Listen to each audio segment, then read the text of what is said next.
A former FBI agent has just shattered the wall of secrecy surrounding one of the government's most closely guarded mysteries. In a shocking breach of classified information, this insider has leaked a series of photographs that threaten to rewrite everything we thought we knew about extraterrestrial contact. These images, never before seen by the public, allegedly depict advanced alien spacecraft in stunning detail. The government has frantically tried to suppress this revelation, but now, for the first time, you'll witness the visual evidence they never wanted you to see. Alien abduction. Back in 1956, an American Air Force Sergeant, Jonathan P. Lovett, and Major William Cunningham went out searching for debris from a recent missile launch in New Mexico. That's when Cunningham heard Lovett let out a huge scream. When he rushed over to help him, he claims he saw Lovett being pulled up by a UFO hovering above him. Lovett was then pulled inside the craft and it took off. Cunningham radioed for help, and when they arrived, they found him in complete shock and he was taken to the hospital. They then started to investigate the incident. According to the military, there was an unidentified object in that area detected on their radar, so Cunningham was telling the truth. Here's where it gets even more messed up though. 3 days later, Lovett's body was found 10 miles away. It was severely mutilated and drained completely of blood. So could it be that he literally was taken away by aliens and then killed by them? What makes this even more suspicious is that the government report on this just vanished into thin air.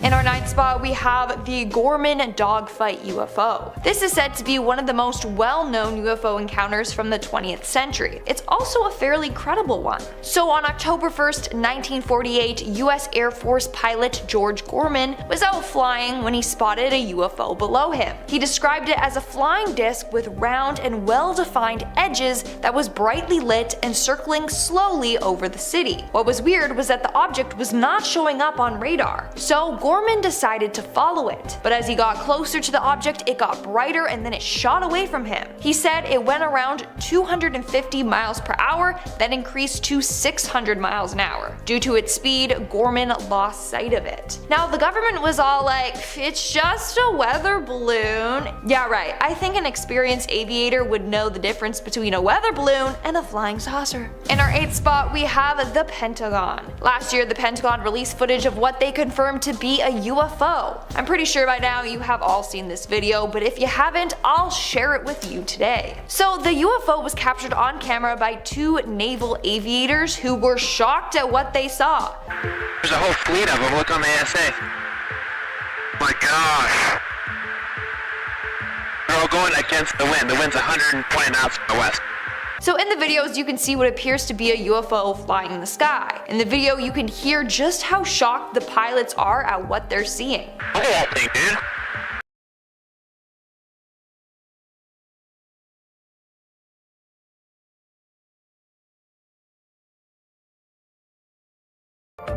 In fact, one of the pilots that witnessed this told CNN that the disc moved in ways he couldn't explain. Apparently, 1 second it was there and then next thing you know it disappeared. He said, and I quote, "As I got close to it, it rapidly accelerated to the south and then disappeared in less than 2 seconds. This was extremely abrupt, like a ping pong ball bouncing off a wall. It would hit and go the other way." Moving on to number 7, we have the Top Cliff UFO. On September 19th in 1952, half a dozen Royal Air Force officers were taking part of NATO exercises when they encountered a UFO. So the men were headed back in their fighter jet when crew members on the ground saw a weird, silvery, circular object traveling several thousands of feet above the jet. One of the witnesses said, and I quote, "The acceleration was in excess of that of a shooting star. I have never seen such a phenomenon before. The movements of the object were not identifiable with anything I have seen in the air." The craft then started to descend close to the fighter jet. They said it was, and I quote, "swinging in a pendular motion, similar to a falling sycamore leaf."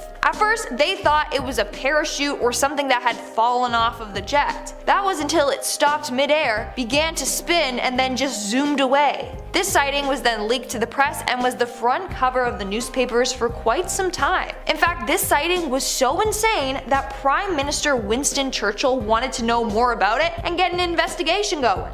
In our 6th spot, we have the destroyed evidence. On the morning of July 24th, 1948, 2 pilots were flying from Houston to Atlanta with their 20 passengers. That's when all of a sudden they saw a UFO flying clear as day by them. This was witnessed by the 2 pilots and 1 of the passengers. The others were asleep when this happened. One of the pilots said, and I quote, "It was clear there were no wings present, that it was powered by some jet or other type of power, shooting flame from the rear some 50 feet. There were 2 rows of windows which indicated an upper and lower deck, and from inside these windows a very bright light was glowing. Underneath the ship there was a blue glow of light." Now they all watched this for about 10 seconds until it disappeared.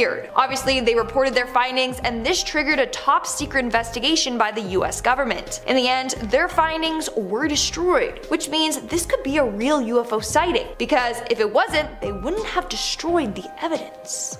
We're now at our 5th and halfway mark with the White House UFO. Back in the 1940s and 50s, there were a number of UFO sightings in the skies over Washington, D.C. It all started back in 1947 when a search and rescue pilot reported 9 saucer-like discs flying together at over 1,000 miles per hour. Within weeks, the same flying saucer sighting was reported in 40 other states. The strangest incident happened to an air traffic controller in 1952. On July 19th, Edward Nugent, working as an air traffic controller at Washington National Airport, spotted 7 slow-moving objects on his radar. They were located far from any of their flight paths. Now he made a joke being like, "Oh look, they're flying saucers," until he realized that that's probably what they actually were. At that same time, 2 more air traffic controllers saw a strange hovering bright light in the distance. Now they did send out jets to the area, but as soon as they got to the area where the objects were on the radar, they disappeared. Over the next couple of weeks, more and more UFOs were spotted. It got to the point where people were demanding answers.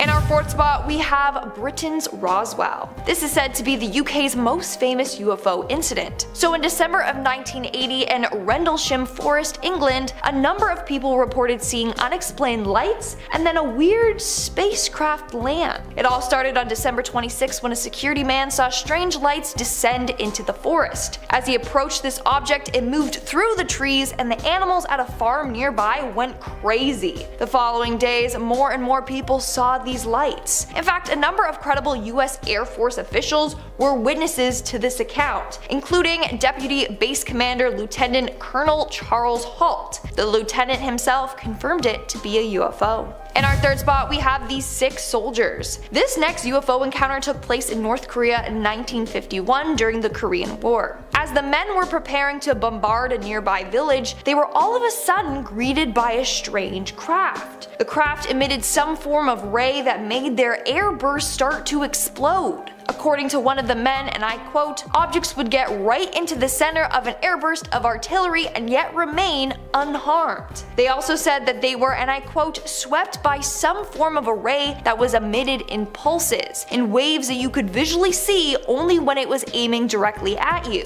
That is to say, like a searchlight sweeps around and the segments of light, you would see it coming at you." After this weird attack, the men were left sick and had to be taken to the hospital. Some say that they were attacked by a UFO. Others say they were attacked by a high-tech Soviet death ray. To this day, we still don't know. Moving on to number 2, we have the Mantell UFO incident. Named after Captain Thomas F. Mantell, a Kentucky Air National Guard pilot who sadly lost his life chasing a UFO. So on January 7th, 1948, Godman Army Airfield at Fort Knox received a report of a weird aerial object near Madisonville, Kentucky. They claim it was a floating circular object around 250 to 300 feet in diameter. So the US Air Force sent Thomas to investigate. Sadly, while doing so, he crashed his plane and lost his life. Now Thomas was a very experienced pilot. He had spent around 2,167 hours in the air, so it's not like him to just crash like that. Other people that saw the UFO claimed it was very white with red borders at the bottom.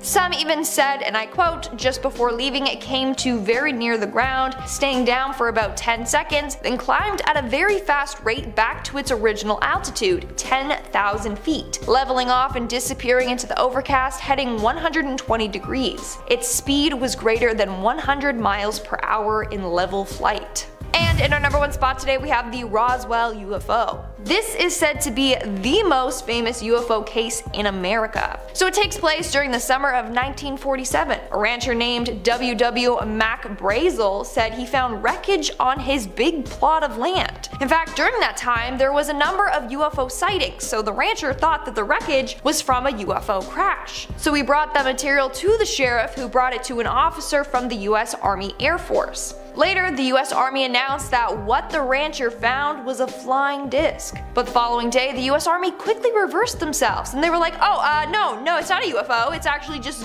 debris from a weather balloon. Years later, in 1994, they admitted that the weather balloon story had been completely bogus. Over the years, hundreds of UFO sightings have been reported in that area. Several eyewitnesses also claimed that they saw alien bodies being taken from a government test site. But the government was like, nah, those are just test dummies. Yeah, we'll go with that. I don't know, there's a number of conspiracy theories surrounding Roswell. It seems like the government might be hiding aliens there. The first image is a screen grab from a video filmed by a US Marine officer on the 20th of April in 2021 on a military base in 29 Palms, California. After the release of the photograph, multiple Marines came forward to confirm the existence of an aircraft, saying that while the photo showcases only the triangle-shaped formation of bright lights, in person the men were able to make out the black body of the aircraft as well. The unidentified flying object is said to have hovered for 10 minutes in the air before it suddenly vanished without any trace. The men were able to rule out flares for being the cause of the mysterious lights, but were never able to figure out exactly what they saw that night. However, it appears the footage has not been taken lightly, as the Pentagon has started an investigation into just what exactly was seen on the night of April 20th of 2021 in the skies above the 29 Palms military base. Next up, we have a series of photographs taken by cosmonaut Ivan Vanger in August of 2020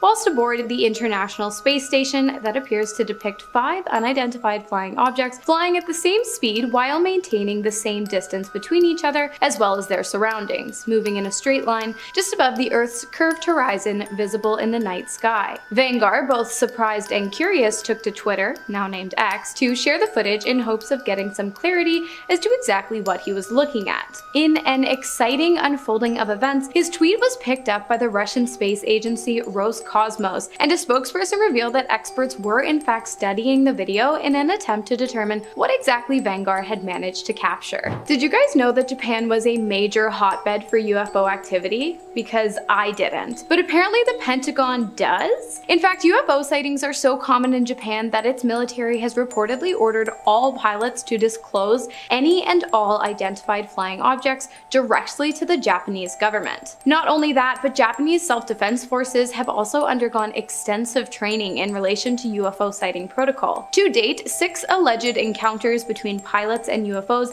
have been reported to the Japanese government, one of which was recorded, and depicts 10 white circular balls flying through the skies of Osaka in Japan. While the government has yet to publicly comment on any of the incidents, the update of self-defense protocol alone is pretty telling. The next image was shared by a pretty reputable source, National Geographic. The image was captured by Sergio Loaiza on September 4th of 1971 during an aerial survey of Lake Cote. Everything seemed pretty normal until the photos were taken back to Loaiza's development lab, where he noticed something very strange. A metallic flying aircraft, estimated to have a diameter of 160 feet, was located in the corner of one of the photographs. When he presented the photos to his superiors at the National Geographic Institute, they shut him down quick, forbidding Sergio as well as his colleagues from sharing any information of what they had seen that day. In 1979, however, the photograph was leaked, and the object that appeared in the image was officially classified as an unidentified flying object. In 2021, the existence of the object was again confirmed after the original copy of the photograph was scanned, and it was revealed that the UFO's presence was more than just a scratch on the lens or a piece of dust in the wind. So what do you think it was? Let us know in the comments. Next Next up, we have footage that comes to us straight from the declassifieds. Remember how I told you at the beginning of the video that the government quite literally copped to the fact that they have been hiding the existence of UFOs for years? Well, they did, and they came with receipts. On the 15th of January in 2023, while surveilling an MQ-9 Reaper aircraft, an unidentified aerial presence was captured moving at speeds unreachable by any of Earth's modern-day technological advances. Not only this, but as the object whizzed through the field of view of the camera lens, it appeared to leave behind an atmospheric wake before disappearing completely into the sky. Guys, if you have any, please leave your UFO and alien stories in the comments. I would love to hear about your experiences with any of these kind of things. Next up, we have arguably the most beautiful alien-assuming photograph I have ever seen. The photo was taken in 2004 by a retired Royal Air Force officer while on vacation in Sri Lanka. The site was described as some kind of colorful giant donut in the sky with hues of oranges, pinks, purples, and whites. After its capture, the photograph was turned into the Royal Air Force Flying Dales base in North Yorkshire in England, where it became a classified document held by the Ministry of Defense. The image has since been declassified, of course, and is now available for public viewing,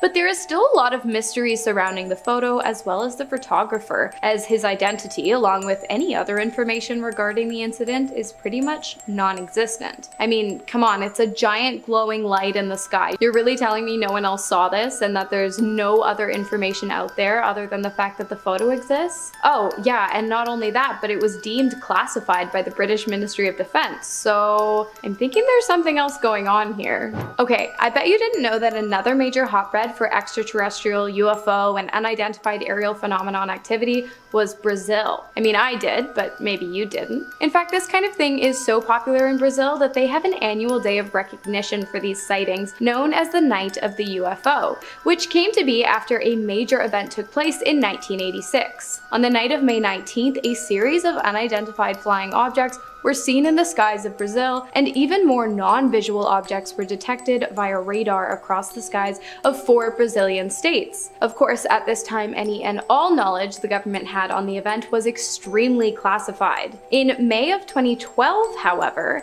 Brazil's Freedom of Information Act went into place, after which the public demanded the release of all the documents relating to the incident. The government complied, and not only released written documents of the events, but also a series of photographs depicting strange activity within the skies above Brazil. Although the images of what appeared to be nothing more than squiggles and clouds of smoke didn't provide much clarity, a statement made by the Minister of Aeronautics did. He said, "This command is of the opinion that the phenomena are solid and reflect, in a certain way, intelligence, due to the ability to follow and maintain a distance from observers, as well as to fly information." After this statement was made, the Brazilian government has still not been able to confirm exactly what took place the day the Night of the UFOs was born. Next, we have a photo taken in 1990 by 2 Scottish chefs who were working in a hotel near the area in which the photograph was taken. After a long day of work, it appears the 2 men had decided to take a hike in an attempt to blow off some steam. While this walk wouldn't end up being incredibly relaxing, it would be wildly exciting, as not long after the 2 men had set off on their journey along the Calvine Scottish countryside, they noticed something hovering above them in the sky. The object was not one that either of the men could identify, and so they pulled out their cameras in an attempt to document the 100-foot flying aircraft instead. The photos, which have been analyzed and show no signs of manipulation,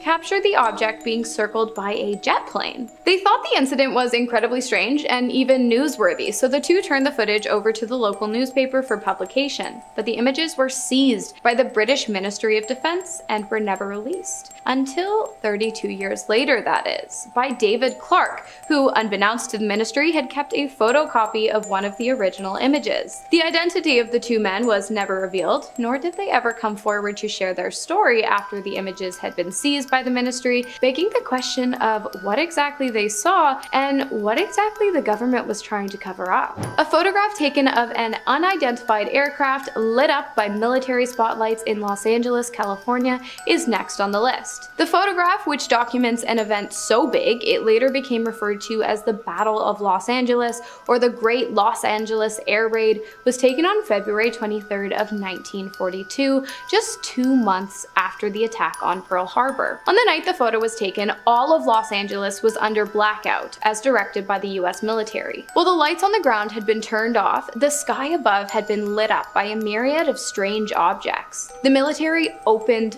fire, and onlookers stood absolutely stunned as 1,400 rounds of ammunition appeared to have no effect on the unidentified flying object. Smoke filled the sky, and when it cleared, not a single craft was to be found in the sky or on the ground. Shrapnel that appeared to have ricocheted off the target resulted in the death of 5 civilians. Furthermore, 3 were killed in car accidents due to the chaos of the event, and 2 more of heart attacks due to the stress of the 2-hour-long attack. And finally, we have a handful of screen grabs from a video taken by Lieutenant Commander Alex Dietrich whilst flying an 18F Super Hornet fighter jet over the Pacific Ocean near San Diego during a training mission for the United States Navy. The footage, taken in November of 2004, was captured after Dietrich was asked to investigate a suspicious object that had been seen dropping from 80,000 feet down to the surface of the ocean and then vanishing. When Alex and their colleague arrived on the scene, the ocean's surface, where the object had been reported,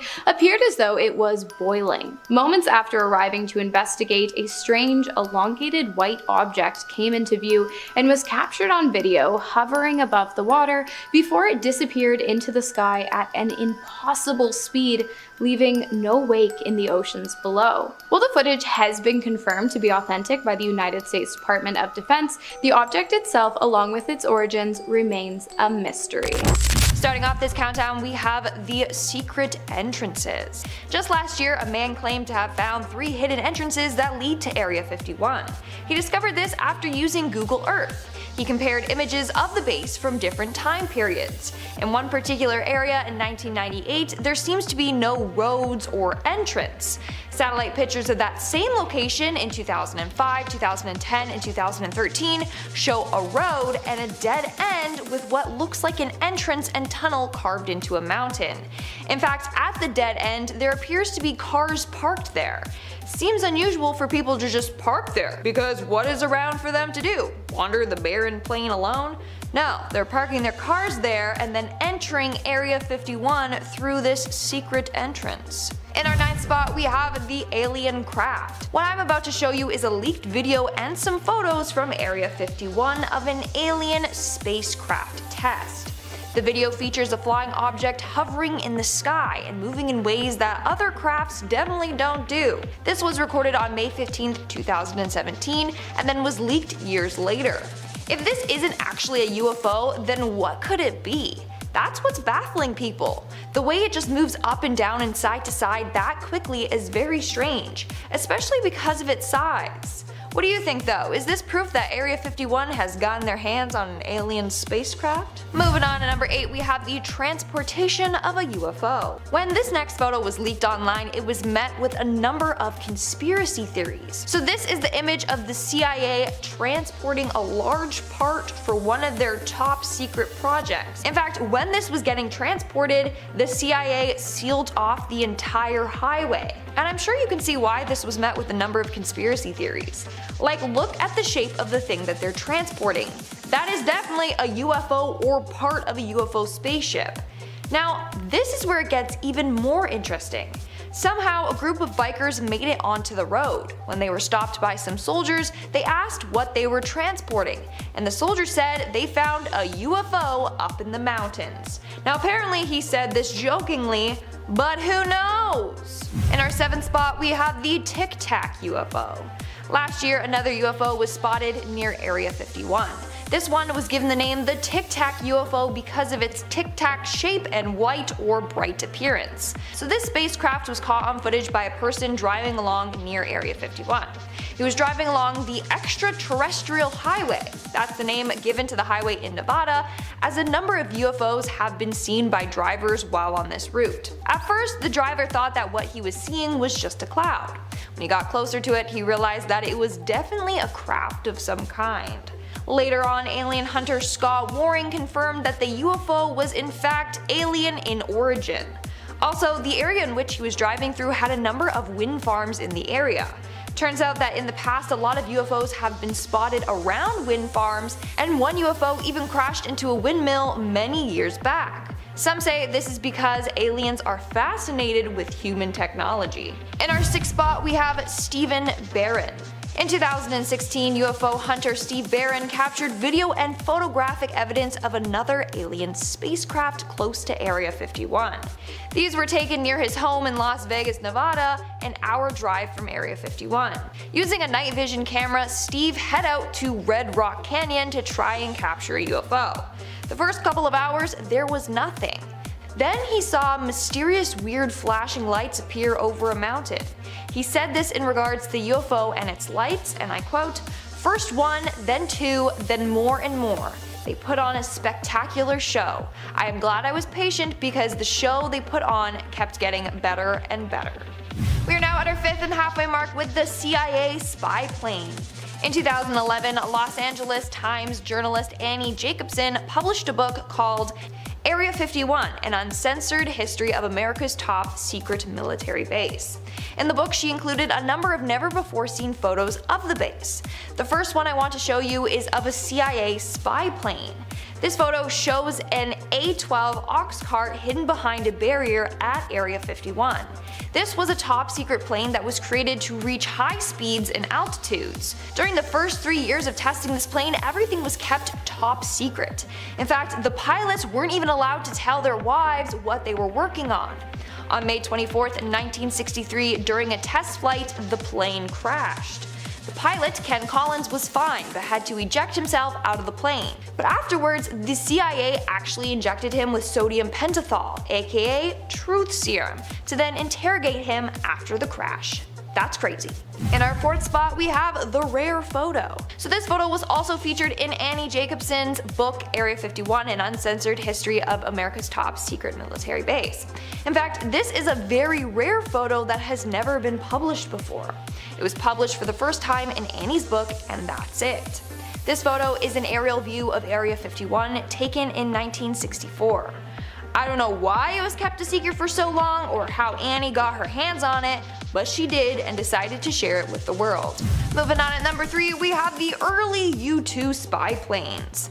In the early 1950s, at the peak of the Cold War, the CIA began to develop planes that they wanted to reach an altitude of 70,000 feet to avoid detection against Soviet radar. This gave birth to the U-2 spy planes that you see here in this picture.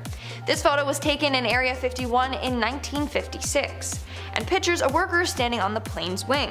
Sadly, at least 3 pilots lost their lives during test flights, including 2 at Area 51 and 1 at an Air Force base in Germany. Coming in at number 2, we have Boyd Bushman.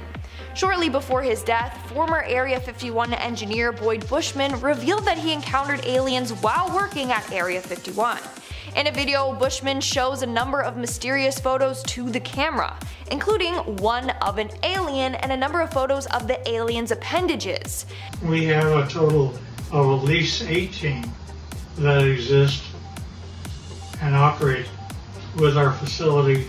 Now, many people believe that this man is telling the truth. Why? Because he had nothing to gain or lose by sharing his story. Plus, an interrogator with the police studied Boyd's movements and speech pattern during this interview, and he said that it appears as if he's telling the truth. In the interview, he said that Area 51 has at least 18 of these aliens in their facility. He also claims that there are 2 groups of aliens. One group are called the Wranglers, the others are called the Rustlers. The aliens that are considered Wranglers are friendly and have a better relationship with humans. Rustlers, however, have been known to steal cattle. This is all insane. And in our number 1 spot today, we have Boyd Bushman and the UFO. During his interview, Boyd Bushman also revealed photos of real UFO spacecrafts that he saw while working at Area 51. Up close and personal, this is a UFO which is ready to take off. So that's a close-up photo of a UFO spacecraft taking off. Then he also showed a different photo of a UFO spacecraft with its lights turned off. What do you think though? Is Boy telling the truth? Are those real photos of UFOs? Let me know in the comments. Starting off in our number 10 spot, we have the organic object. Leland Melvin is an American engineer and retired NASA astronaut who served on board the Space Shuttle Atlantis as a mission specialist. He is an incredibly brilliant man with an incredible resume and possibly has one of the best NASA photos of all time, but it's his expertise and intelligence that really makes this story so unnerving. He claimed that while on a space mission as he was orbiting Earth, which is definitely the coolest beginning for a spooky tale, but also really sets the stage for a multitude of horrifying things that could be about to happen. While he was on this mission, he said he saw a quote alien-like organic object. NASA disputed his claims and said that what he saw was just ice, but I feel like I trust the person who actually saw it with their own eyes. Leland went on to write that whatever he saw was quote translucent, curved,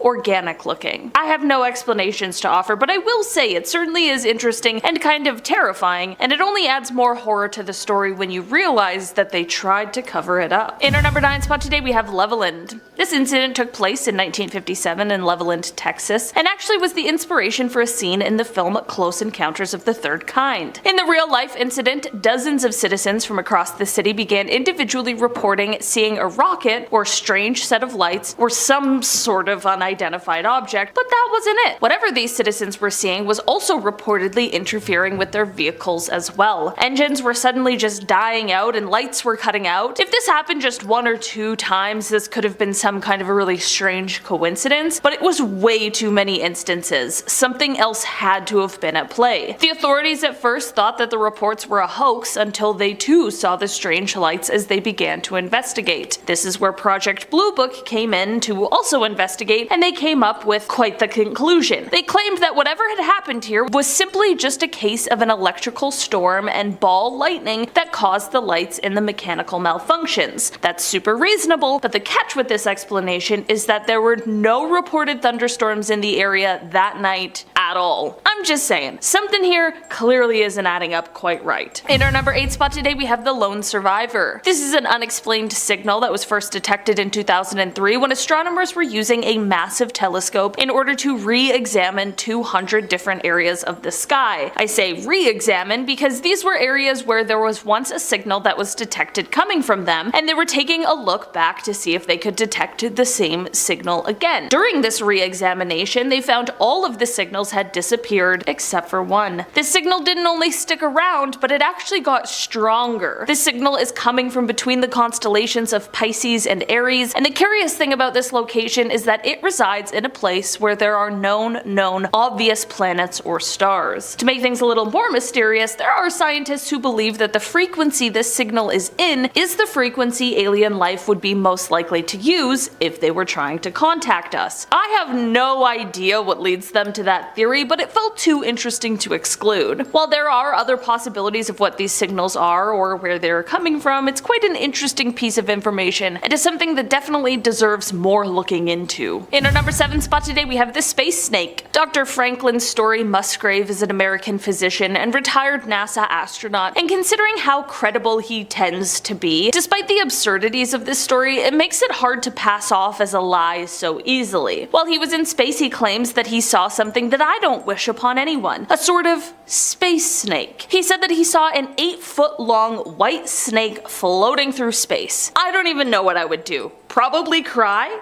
Probably call Houston? I'm not sure. There are many people who think that this was simply just a detached hose from the spaceship, but Dr. Musgrave remains adamant on what he saw, and to be completely honest, I believe him. Maybe his mind was playing tricks on him. I mean, I don't know what happens in space, but I do find it really hard to believe that this person, who would likely be really familiar with the parts of a spacecraft, mistook a hose for a snake. Also, how would they not notice an 8-foot-long hose missing?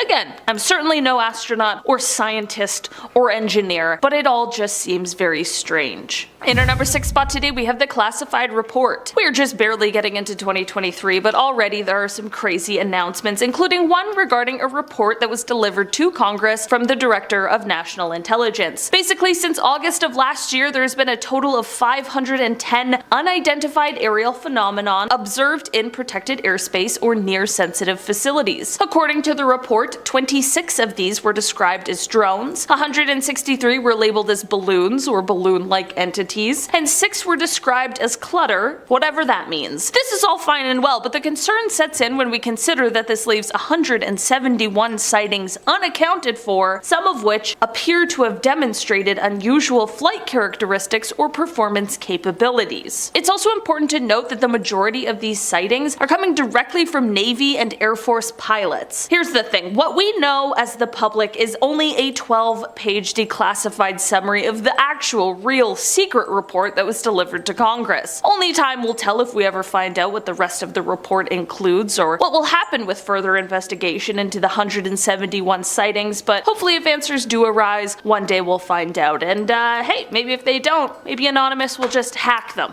and then we'll find out. In our number 5 spot today, we have the lights. Leroy Chiao was the commander of the ISS in 2005, and this is exactly when this strange sighting occurred. It is said that he wasn't the only one who witnessed this, however, as it is said that the entire crew was there to see this really unexplainable occurrence along with him. Basically, it is said that they saw a strange set of lights while up in space. He went out to describe the lights and said that they were in the formation of an upside-down V, and that they ended up just stumbling upon this bizarre situation as the formation flew past them. I'm just gonna say it. I mean, I think it's aliens. I just don't have any other possible explanations, and you're telling me that the whole crew saw it? Not just one person this time, all of them. I swear, nothing will convince me of aliens more than an astronaut's first-hand account. Cause like, it's hard for aliens to come and visit us here on Earth, but like, they're just flying through space? They're like, yeah man, this is what we do too, just on the highway.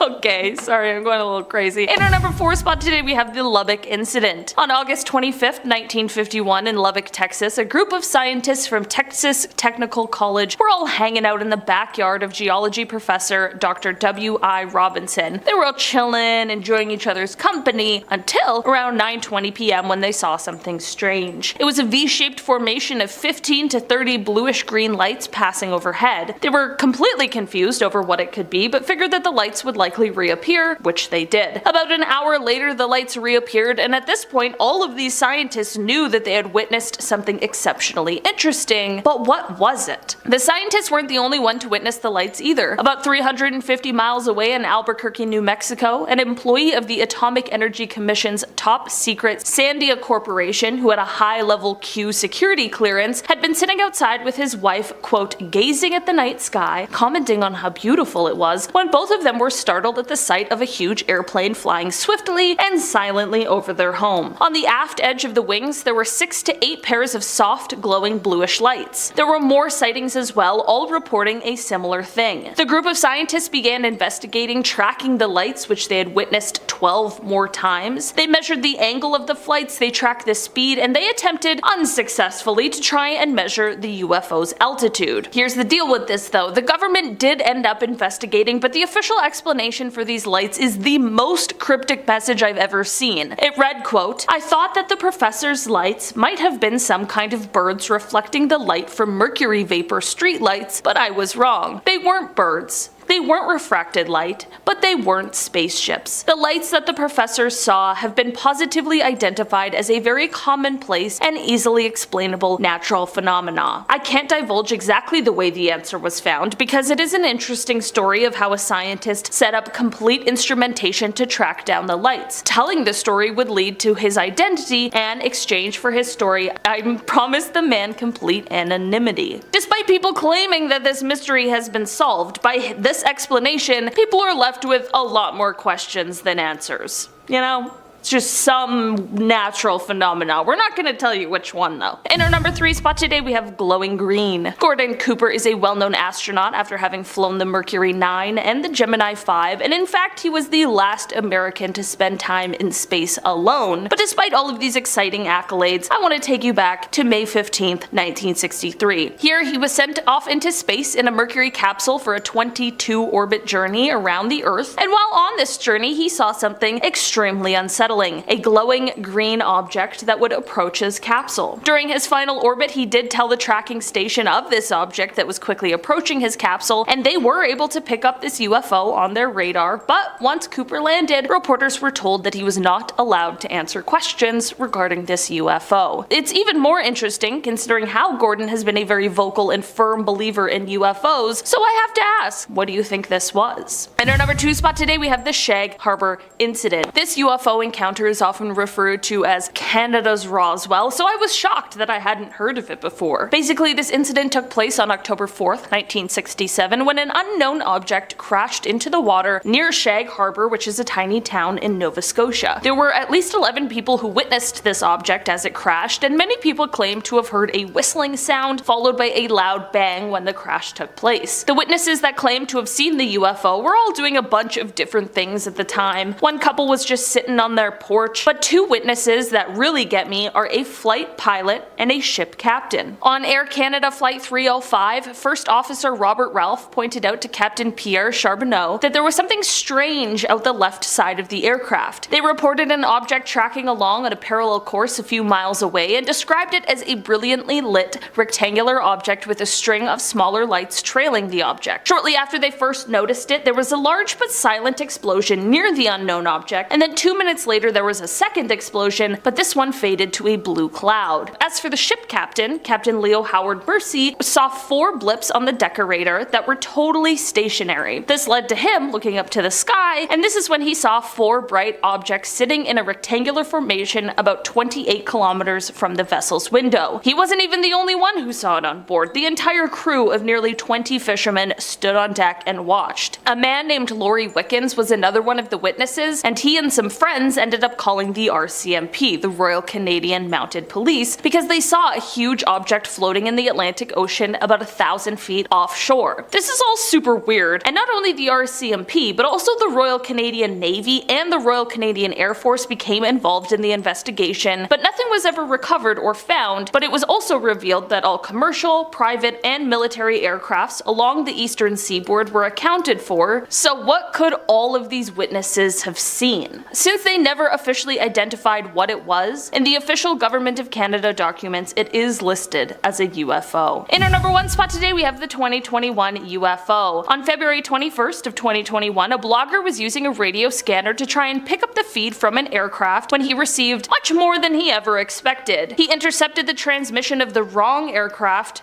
but at the right time. As an American Airlines flight was headed from Cincinnati to Phoenix around 1:19 p.m., the pilot came on the radio to ask the question, "Do you have any targets up here? We just had something go right over top of us." After this, he followed up with, quote, "I hate to say this, but it looked like a long cylindrical object that almost looked like a cruise missile type of thing moving really fast right over top of us." Not only were FAA air traffic controllers not able to see any object in the area on their radar scope, but they still have been unable to identify exactly what it could have been. This does happen more often than any of us really know, and it is possible that the object could have been a part of some covert military or navy operation, but it certainly raises some alarm bells that it was unable to be tracked in any sort of capacity. I wonder if this is one of these stories that will remain a mystery, or if one day we'll get some sort of answers as to what exactly happened here. Number 10. Contractor. A former NASA contractor went on video to reveal the fact that NASA has been keeping secrets from us. She says she both viewed and heard evidence that 3 NASA astronauts said that they had seen unidentified flying objects land on the moon, but that these events were later covered up in an operation that was codenamed Santa Claus, a fitting name as NASA wants you to believe that UFOs are just about as real as Santa. She says that she had clearance to enter Building 8 at NASA's Johnson Space Center back in the 1970s. She says that she received information over lunch from officials that if anyone was ever caught exposing aliens as real, they would lose their pensions, and apparently one person in the past had not only lost their pension, but had disappeared off the face of the earth. In the video, she said, "They didn't threaten to kill me, but I got the message I shouldn't talk about it." She apparently witnessed everything from employees being forced to burn photographic evidence and seeing official pictures being airbrushed to hide UFOs. Number 9. The Kecksburg File. On the night of December 9th, 1960, 1965, a giant fireball which caused a sonic boom streaked across the sky before crashing into the woods in Kecksburg, Pennsylvania. Military immediately arrived and sealed off the area, hauling off a massive object the size of a bus to their Air Force base nearby in Ohio. The Pentagon immediately tried to cover it up, saying it was a meteorite, releasing no details about the incident. But in 2003, NASA went on to say that it was not a satellite,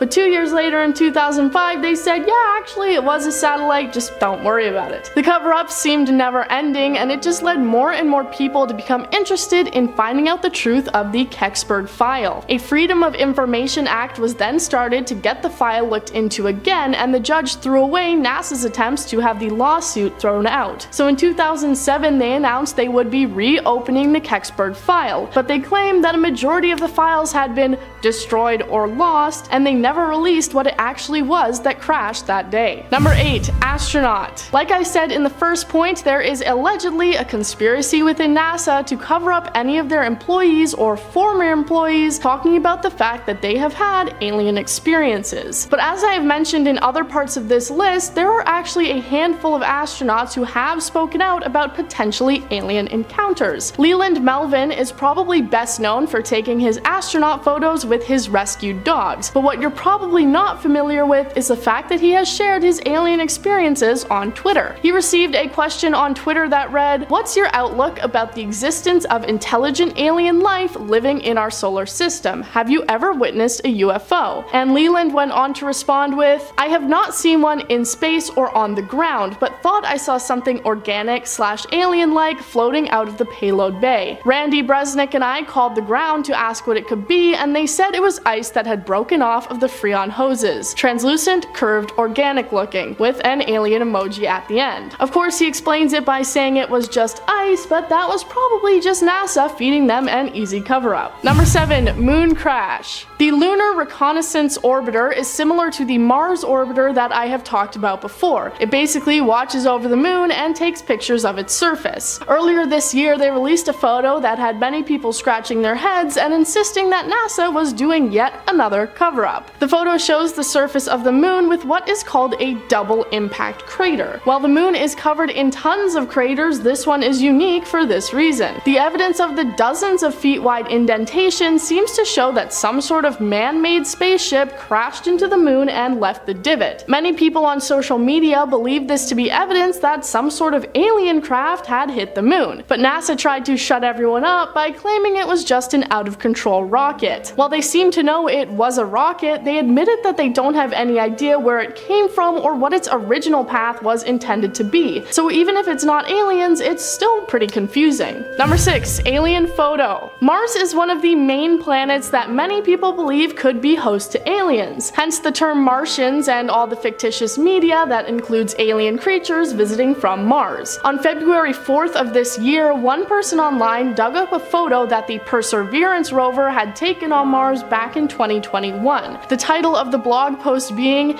"Alien Figure Watching Mars Rover, 100% Proof of Life UFO Sighting News." The image seems to show a dark figure laying on a large Martian rock. It's distinctly human-shaped and darkly colored and stands out from anything else in the area or what we've seen in previous pictures. The man explains in his blog post everything that he believes it to be. There is a person laying down watching the NASA Mars rover from a safe distance away. The person is about 1 foot tall, 0.3 meters, and is lying down. Pinkish upper chest, neck and face, reddish hair, wearing a dark suit, but has a gray object over one shoulder. Looks like a backpack of some sort. There are even footprints behind the person leading up to the location they chose to lay down at. If you don't agree with that, then what do you think it could be? Number 5. Mercury UFO. Project Mercury was NASA's first ambitious space mission, which took place back in the early 1960s, which included 6 manned space flights. But that isn't what we're going to be focusing on. One of the Mercury probes sent out into space took a picture of what appears to clearly be a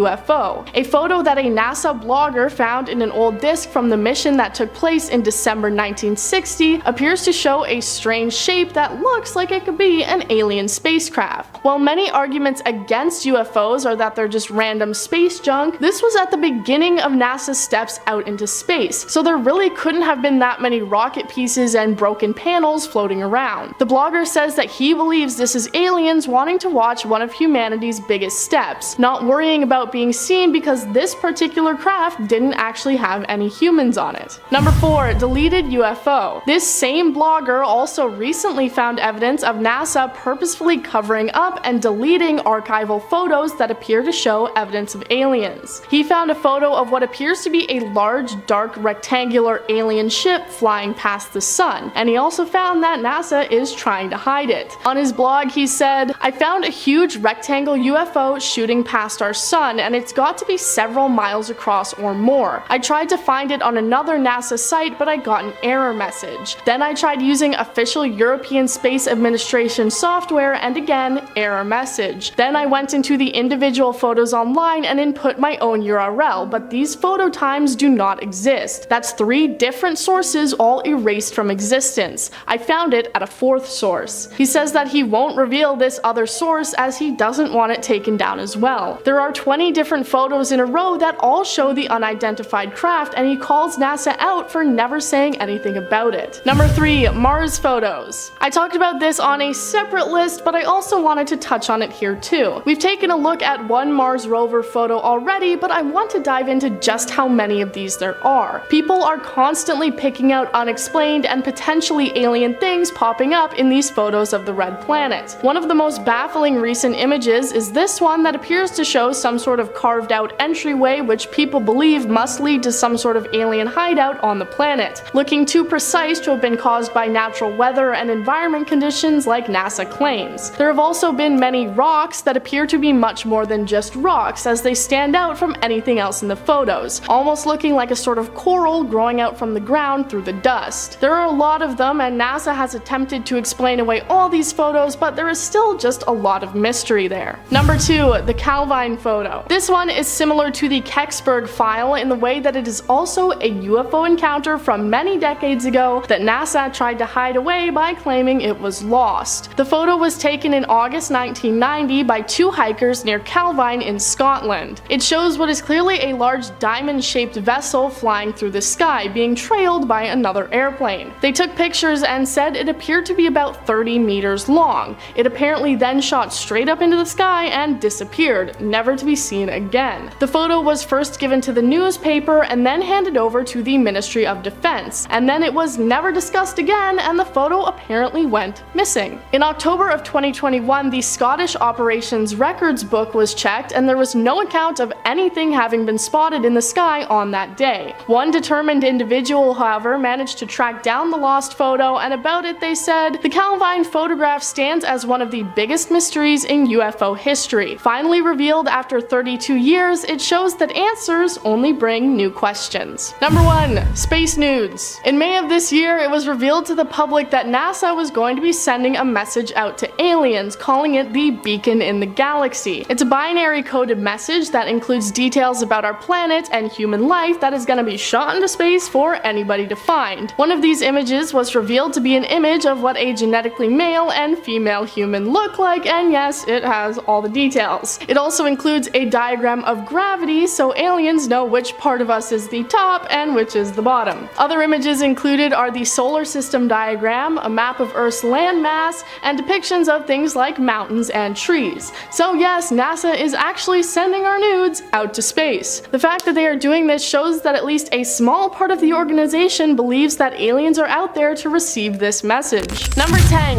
UAP report. Alien fans and skeptics alike were pretty shocked when just a few months ago the National Aeronautics and Space Administration, or NASA, said that they believed in aliens. Well, actually, they said they were going to be investigating unidentified flying objects, but close enough. While some people did believe that this was NASA saying, "Hey, we believe in aliens," it was actually them announcing they were going to launch a study into UAPs, or unidentified aerial phenomenon, because I guess they're just too good to say UFO. The scientist coordinating the study said, "Over the decades, NASA has answered the call to tackle some of the most perplexing mysteries we know of, and this is no different." In the report, they said that a good chunk of confirmed unidentified objects seem to show evidence that they were made using advanced technology that humans just don't have yet. Number 9. Injuries. A Freedom of Information Act request caused 1,500 pages of UFO reports and evidence to be declassified and leaked to the public. And what the pages contained was pretty shocking for those who read it.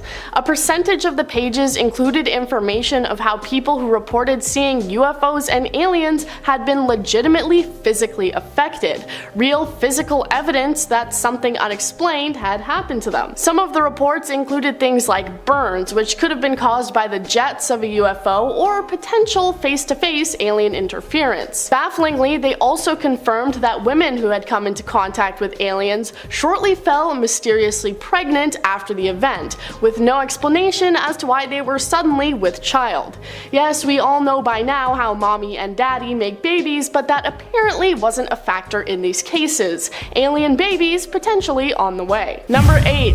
FLIR. Alongside these 1,500 documents, 3 separate videos were released that appeared to show UFOs being spotted by the United States military, so let's take a look. The first is titled FLIR and was originally filmed back in 2004 when the USS Nimitz was flying off the coast of Southern California. There had apparently already been an unidentified aircraft in the area for up to a week before the video was filmed. Off the coast, they spotted a large oval-shaped object, estimating it to be about 40 feet long and white in color. 4 people on the craft saw the object for a running total of about 5 minutes, although the video is only just over a minute. They were able to track it using their advanced infrared camera, and due to the object's shape, they nicknamed it the Tic Tac. All these videos to this day have no real explanation for what the UFOs actually were. Number 7. Gimbal. Next up on the list we have the video titled Gimbal, which was leaked alongside the last one I just talked about. This one's different because we can hear the people in the jet reacting to what they're seeing. They use a similar infrared camera and follow the object that was flying over the East Coast. At first, they comment that it might be some kind of drone, but then note that it is fighting against incredibly strong winds and appearing to not be affected by it at all. They even comment that there are other unidentified crafts in the area, but we don't actually see them as it's locked onto the target. What's interesting about this one, as the people in the video point out, is that it moves in an incredibly strange fashion, appearing to rotate and move around despite the heavy winds it's apparently fighting against. My favorite part of this is that there's one guy calmly stating facts about it while the other cusses and yells in excitement. Is that a f***ing drone, dude? Number 6. Go fast. The third and final leaked video is probably the best of the bunch, as the video starts before they have managed to lock onto the target and you can see it moving. The video is pretty correctly titled Go Fast because this thing is moving incredibly fast, like definitely faster than anything else that could have been an easy explanation. It's zipping over the top of the water as they try to get their camera to lock onto it, and when they finally do, they start cheering because of just how difficult it was due to how fast the object was moving. Their comments are a mix of excitement and confusion in regards to what they've managed to find, saying, "Look at that thing fly," while also going, "What the f*** is that thing?" People often like to write off UFOs as some sort of secret military practice vessels or training project, so what can it be when the military itself doesn't know what they saw? Number 5. Pentagon Report. In May of this year, the Pentagon appeared on a panel where they discussed UFOs, and they revealed just how much information they have about the situation. They said that there are around 400 separate reports of unidentified flying objects coming from military personnel. So while we do have the 3 leaked videos, there are likely even more locked up in a safe somewhere that offer convincing evidence of the existence of aliens. The Deputy Director of Naval Intelligence said, "We've seen an increasing number of unauthorized and/or unidentified aircraft or objects, and military control training areas and training ranges and other designated airspace. Reports of sightings are frequent and continuous." While it definitely sounds sounds like he's trying to sweep it under the rug as someone just like flying a drone illegally onto a military base or something, I think it's safe to say the military have the resources to know if it were something as simple as that. So their confusion and uncertainty makes it seem more and more like aliens are among us. Number 4. Live stream. In 2016, an incident occurred during NASA's live feed from a camera mounted on the International Space Station that pointed towards the Earth. You can see the Earth's curve, and one viewer noticed that for a short moment, a massive bright object can be seen falling towards the planet. But as quickly as it comes, it's gone as the live feed conveniently cuts out and experiences technical difficulties. The video was posted to YouTube, and people immediately started theorizing that NASA had intentionally cut the live feed at this moment to cover up the fact that this bright shape was a UFO, or at least something alien in origin. Many people noted how suspicious this was and started calling out NASA for their actions, while other people were saying that it was just a meteor or some hunk of space junk. A spokesperson for NASA said that the cameras are controlled automatically, and it had simply passed out of range, causing the video to be cut off. But that's just what they want you to think. Number 3. Alien junk. An astrophysicist from Harvard wrote a book that was titled Extraterrestrial: The First Sign of Intelligent Life Beyond Earth, and it was about how he believed that an object that passed through the solar system in 2017 was actually a piece of alien technology, bringing forward the theory that NASA is actually just ignoring real evidence of alien existence because they're just brushing it off as some random space junk. Whether they believe it really is space junk or they're just trying to make us think that that's what it is. The object was long and not shaped like any known comet we've ever seen before. It also apparently accelerated away from the sun, and he believes it ended up in our solar system accidentally thanks to aliens, saying, "A buoy, a grid of pods for communication, other intelligent living organisms, defunct technology, or discarded technological trash. These are all plausible explanations." Number 2. Buzz Aldrin. Buzz Aldrin was one of a handful of astronauts who were aboard the Apollo 11, the first spaceflight that put humans on the moon with one small step for man. During their journey, however, they saw more than just the moon. Apparently, they may have seen a UFO. They reported seeing large objects that appeared to follow alongside them. It was confirmed not to be the upper stage of the rocket that would have been detached, as this was 6,000 miles away from them at the time. The event was kept under wraps, and nobody talked about it until it was brought up years later, sweeping it under the rug as simply a panel that had disconnected from the ship. But again, that's just what they want you to think.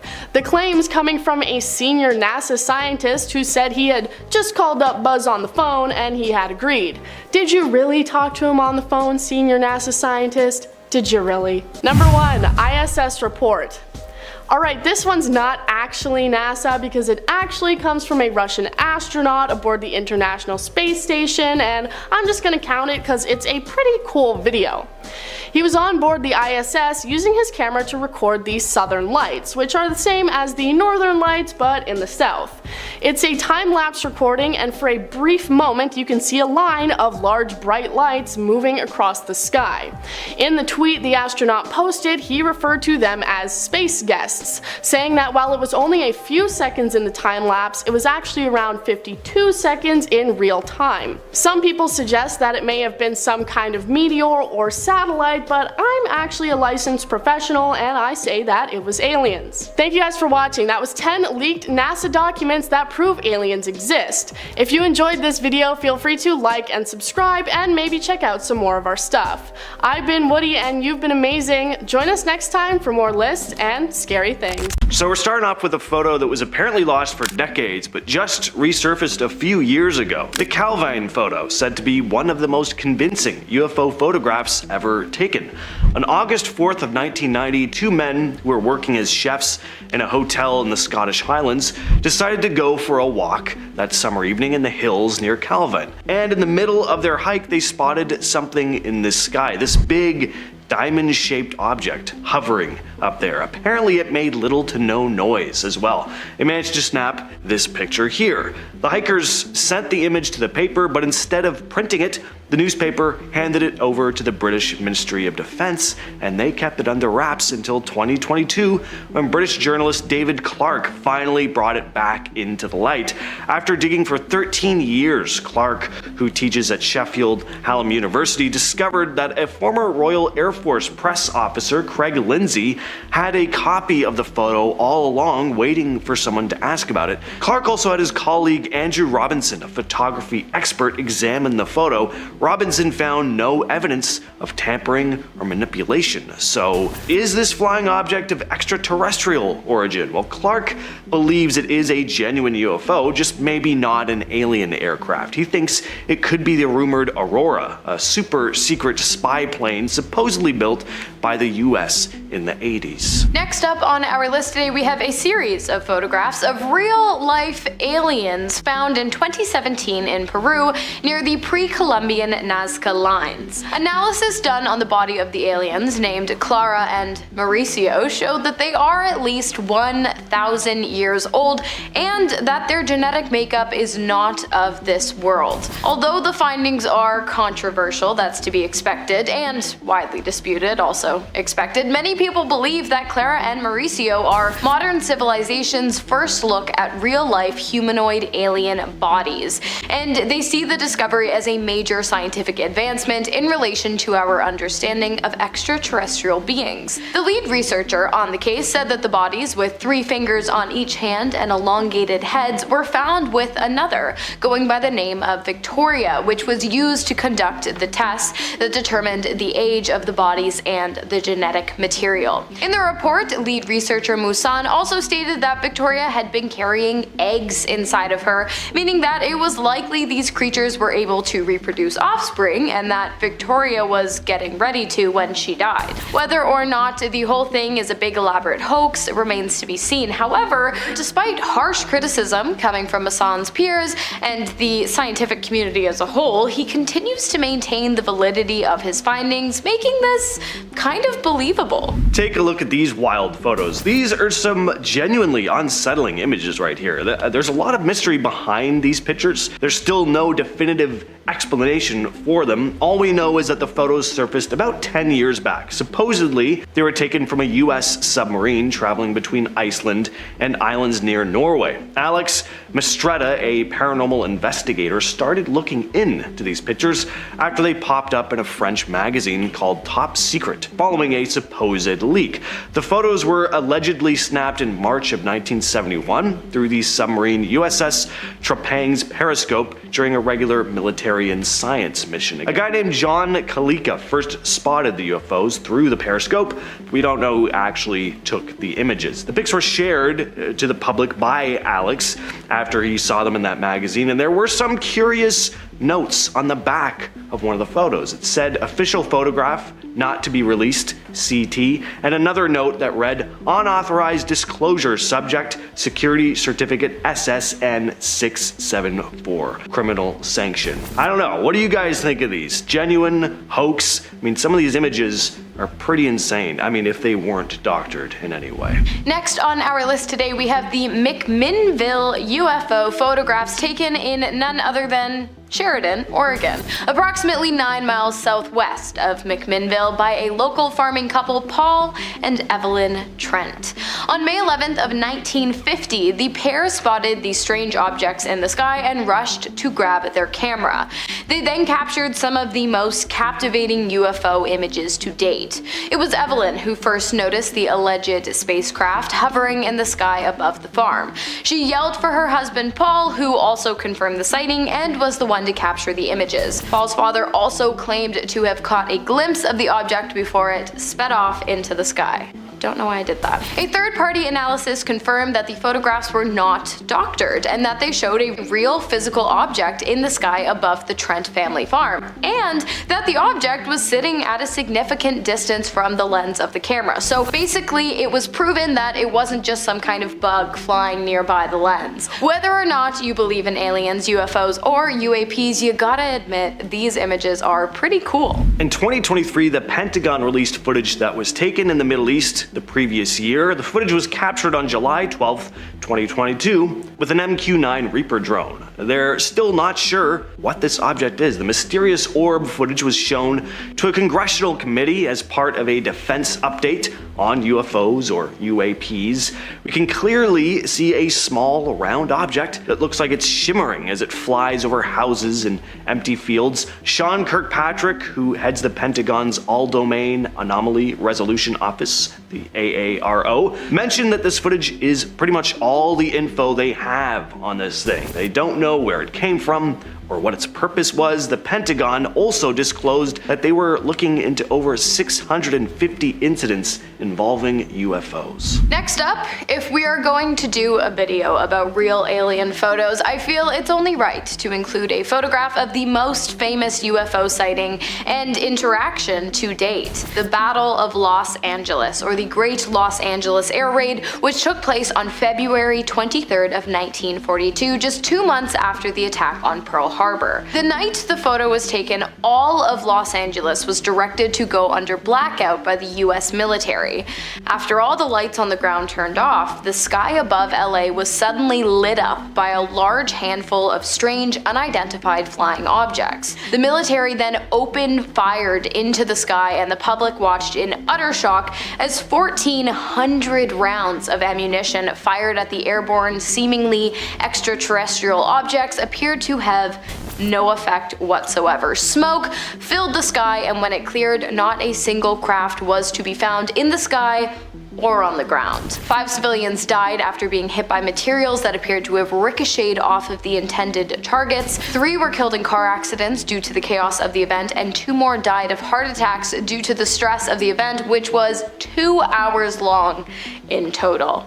If this isn't legit, I don't know what is. That's pretty crazy. Next up, we have some mysterious UFO footage that was taken in Wales. So in September of 2016, a police helicopter flying over the Bristol Channel in Wales around 9 p.m. spotted something in the sky. It was only visible on the chopper's thermal camera, cruising at about 106 miles per hour against the wind. Former cop Gary Haseline later released the full video footage, urging the UK government to come forward with whatever they knew about UFOs. Of course, they didn't. Police thought it could have been a drone at first, but the object was moving pretty fast. Faster than any known models at the time. Apparently the thing was picked up by local air traffic control and emitted heat. Haseline stated, "This is verified police helicopter FLIR footage showing an object not seen with the naked eye but clearly seen in the infrared spectrum. It is moving against the wind, so it is not a balloon, nor is it emitting any heat signature indicating a propulsion system." Next up, we have a photograph taken on May 1st of 1952 at 7:58 a.m. by George Adamski,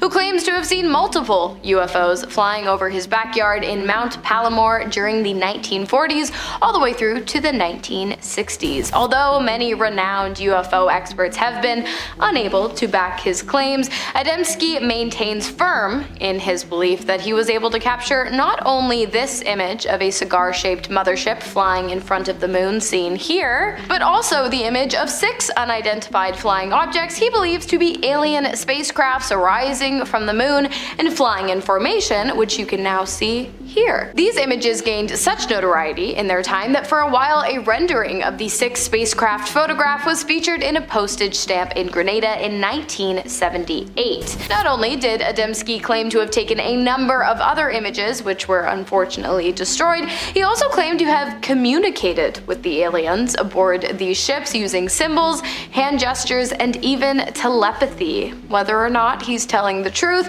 I personally believe he would make a hell of an entertaining dinner guest. This footage was captured in 2004 by Mexican Air Force pilots. They'd been on a routine flight when they spotted several glowing objects on their infrared cameras. They couldn't actually see the objects with the naked eye. There were 13 of these objects in total, flying over the skies of southern Campeche state. This is a solid piece of footage right here. At one point we get a nice long look at the glowing objects flying in perfect formation across the sky, and yeah, I don't know what they are. I mean, I'm not an expert or anything, but the pilots also had no idea what they were picking up and tried to pursue the objects, but they just lost track of them. They flew away at incredible speed.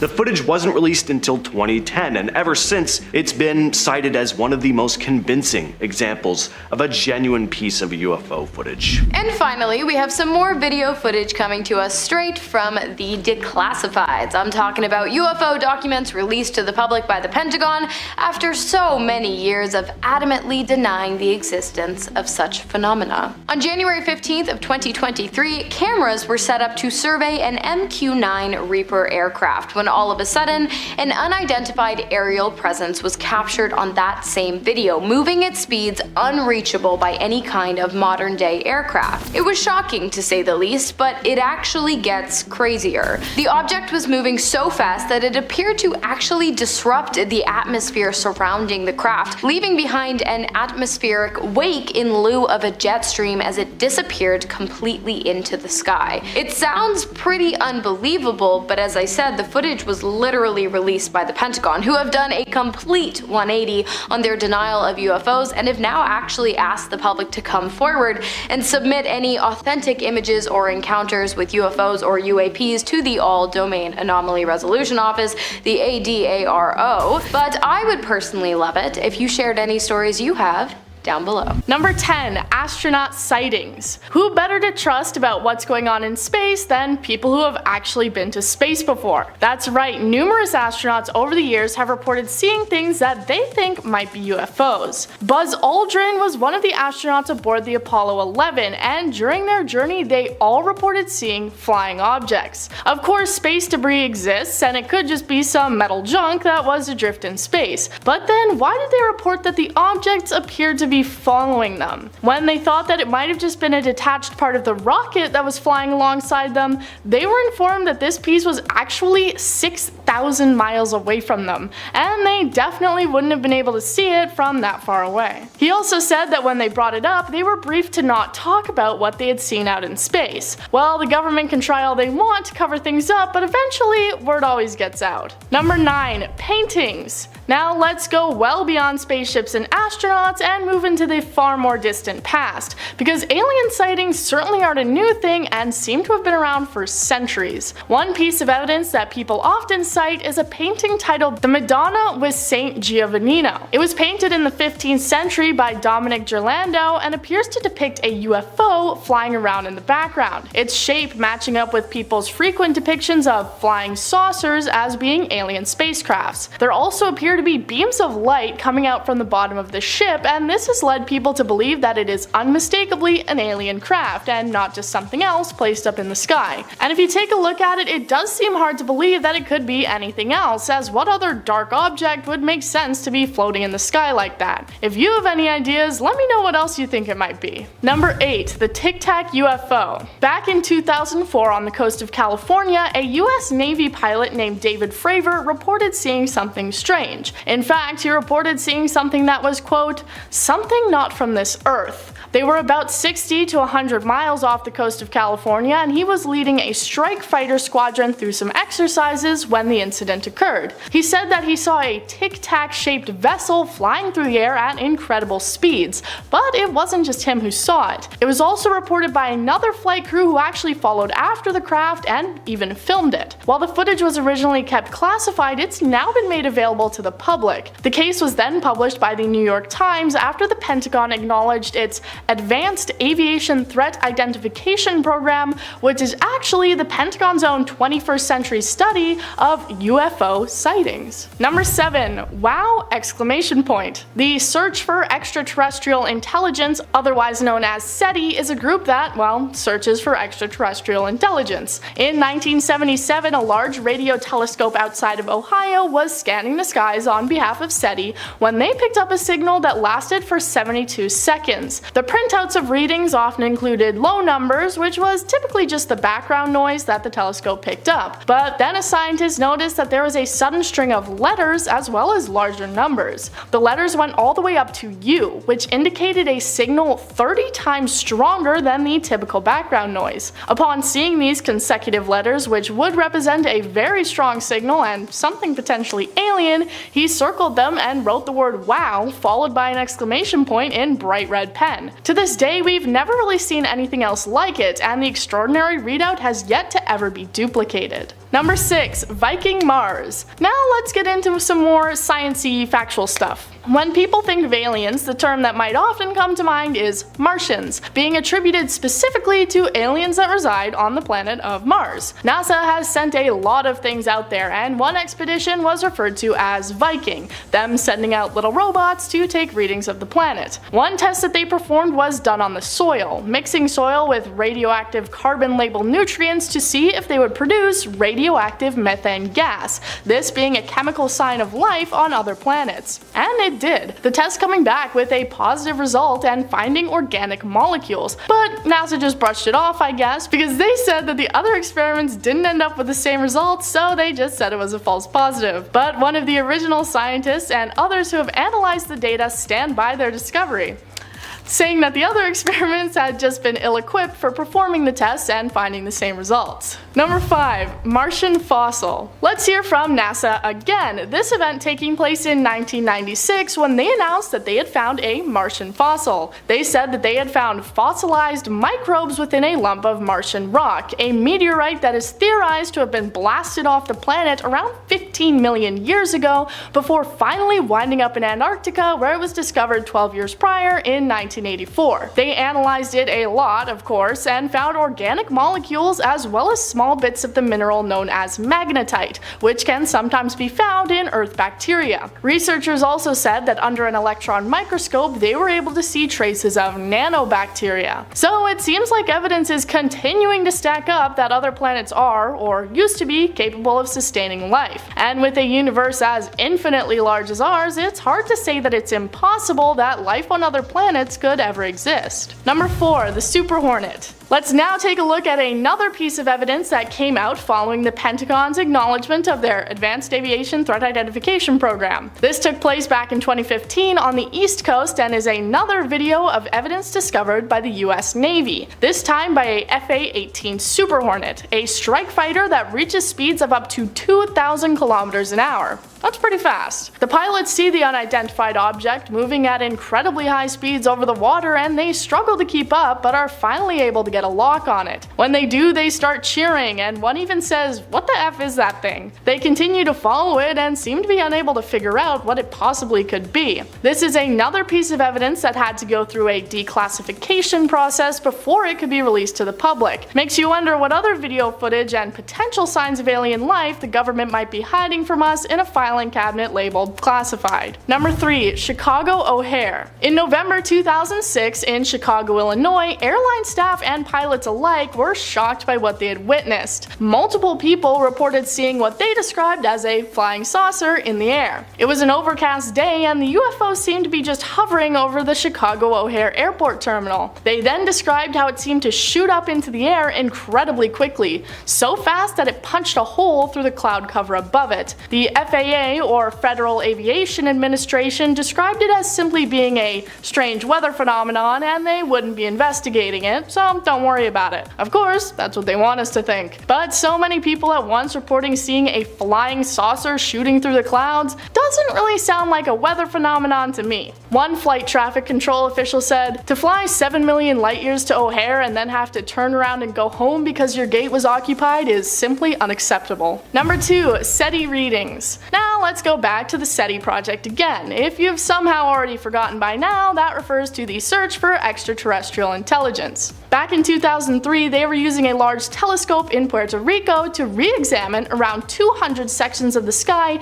that had all previously shown unexplained radio signals. All of the signals had disappeared except for one, which had actually become stronger. It came from a spot between the constellations Pisces and Aries where there aren't any known stars or planets. The signal was emitting the frequency for hydrogen, the most common element which both absorbs and emits energy. Some astronomers believing that this is the most likely element aliens might use to send a message to us for this reason. The signal from this spot in space has now been recorded a total of 3 times, and has left many people wondering if it is truly a signal coming from aliens. Number 1. The Phoenix Lights. On March 13th in 1997, an event took place that was referred to as Lights over Phoenix, or the Phoenix Lights phenomenon. On this day, hundreds of witnesses reported seeing otherworldly lights across Arizona, Nevada, and northern Mexico. There were two main events, the first being a giant V-shaped aircraft that had 5 lights on it, maybe thrusters, though it apparently didn't make any sound. Then later that night, there were a series of red and orange lights in the sky that didn't appear to move at all. And while air traffic control employees could see the lights in the sky,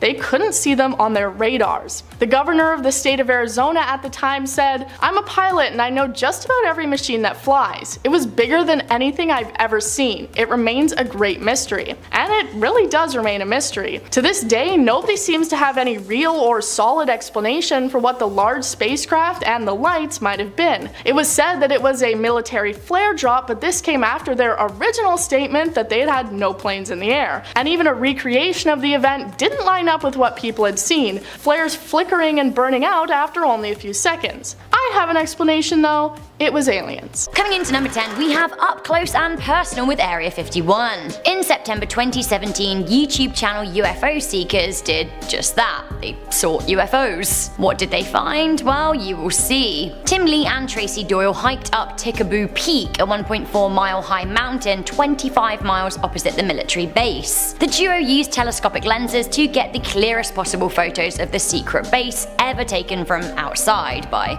just a civilian. Although you can't see little aliens running around or anything, there are plenty of vehicles to be seen, plus an expansive building and water towers. It isn't too scary, but the video is super interesting, how they got there and everything, and actually it's quite tense. Had they been caught by authorities taking long lens images, then they really could have been in trouble. The video is 18 minutes long, but here is a clip of the YouTubers finding the base.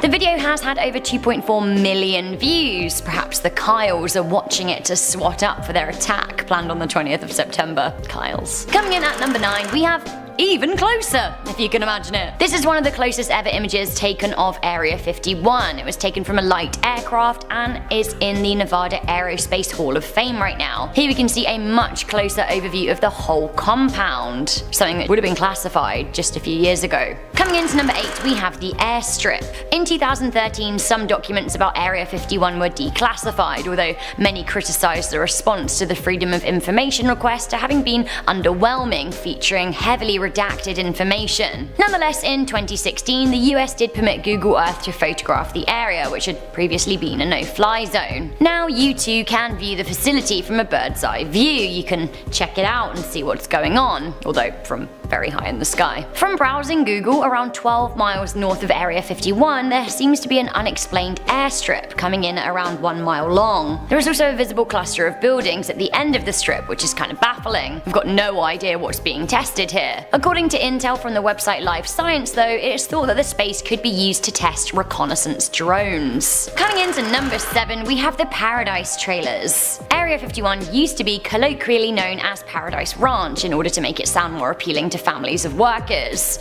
I suppose it's a lot to ask a person to relocate to the middle of the desert, so why not rebrand the place Paradise and make it sound more appealing? An image has been released of the Paradise era showing a number of trailers at the facility. Is this where families lived, or was it home to aliens? It's kind of cool seeing how things used to be in its heyday, assuming its heyday's over. We just don't know. Alright, coming into number 6, this is the big one. It is the alien autopsy. The alien autopsy was reportedly shot in Area 51 and depicts the aliens that were transported to the facility from Roswell after the 1947 crash. The crash was said to have been of a flying disc UFO and was said to have contained wounded aliens. The video was released in 1995 by Ray Santilli, who said that the footage had been supplied to him by a former military camera technician who wanted to remain anonymous. Obviously. Let's have a little look at the footage, shall we?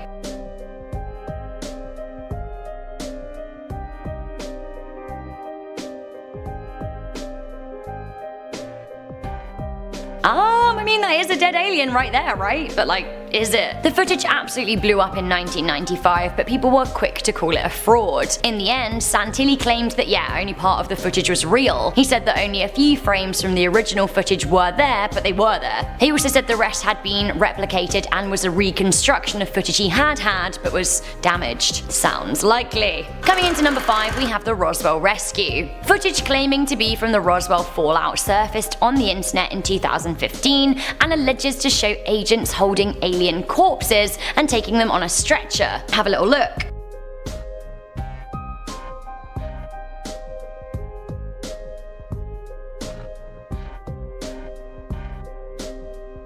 I don't know, it kind of looks a bit sketchy, right? Can we get another look?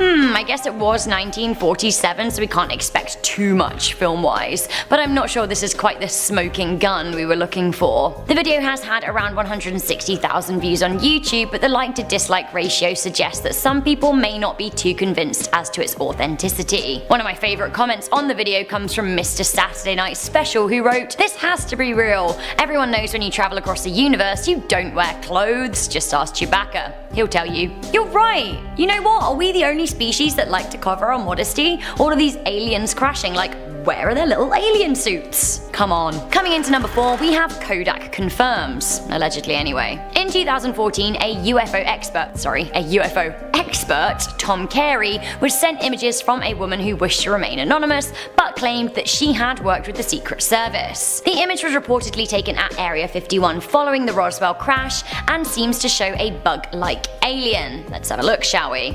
The image seems to support what a number of people who used to work at the Area 51 have said about the facility, including Robert Lazar and staff members from the esteemed Lockheed Martin firm. But like seriously, come on, is this an actual image of an alien? Can we trust anything in the age of Photoshop? It seems that Carey thought of that and sent the image to Kodak themselves, who were able to confirm that it was taken in 1947. Again, allegedly.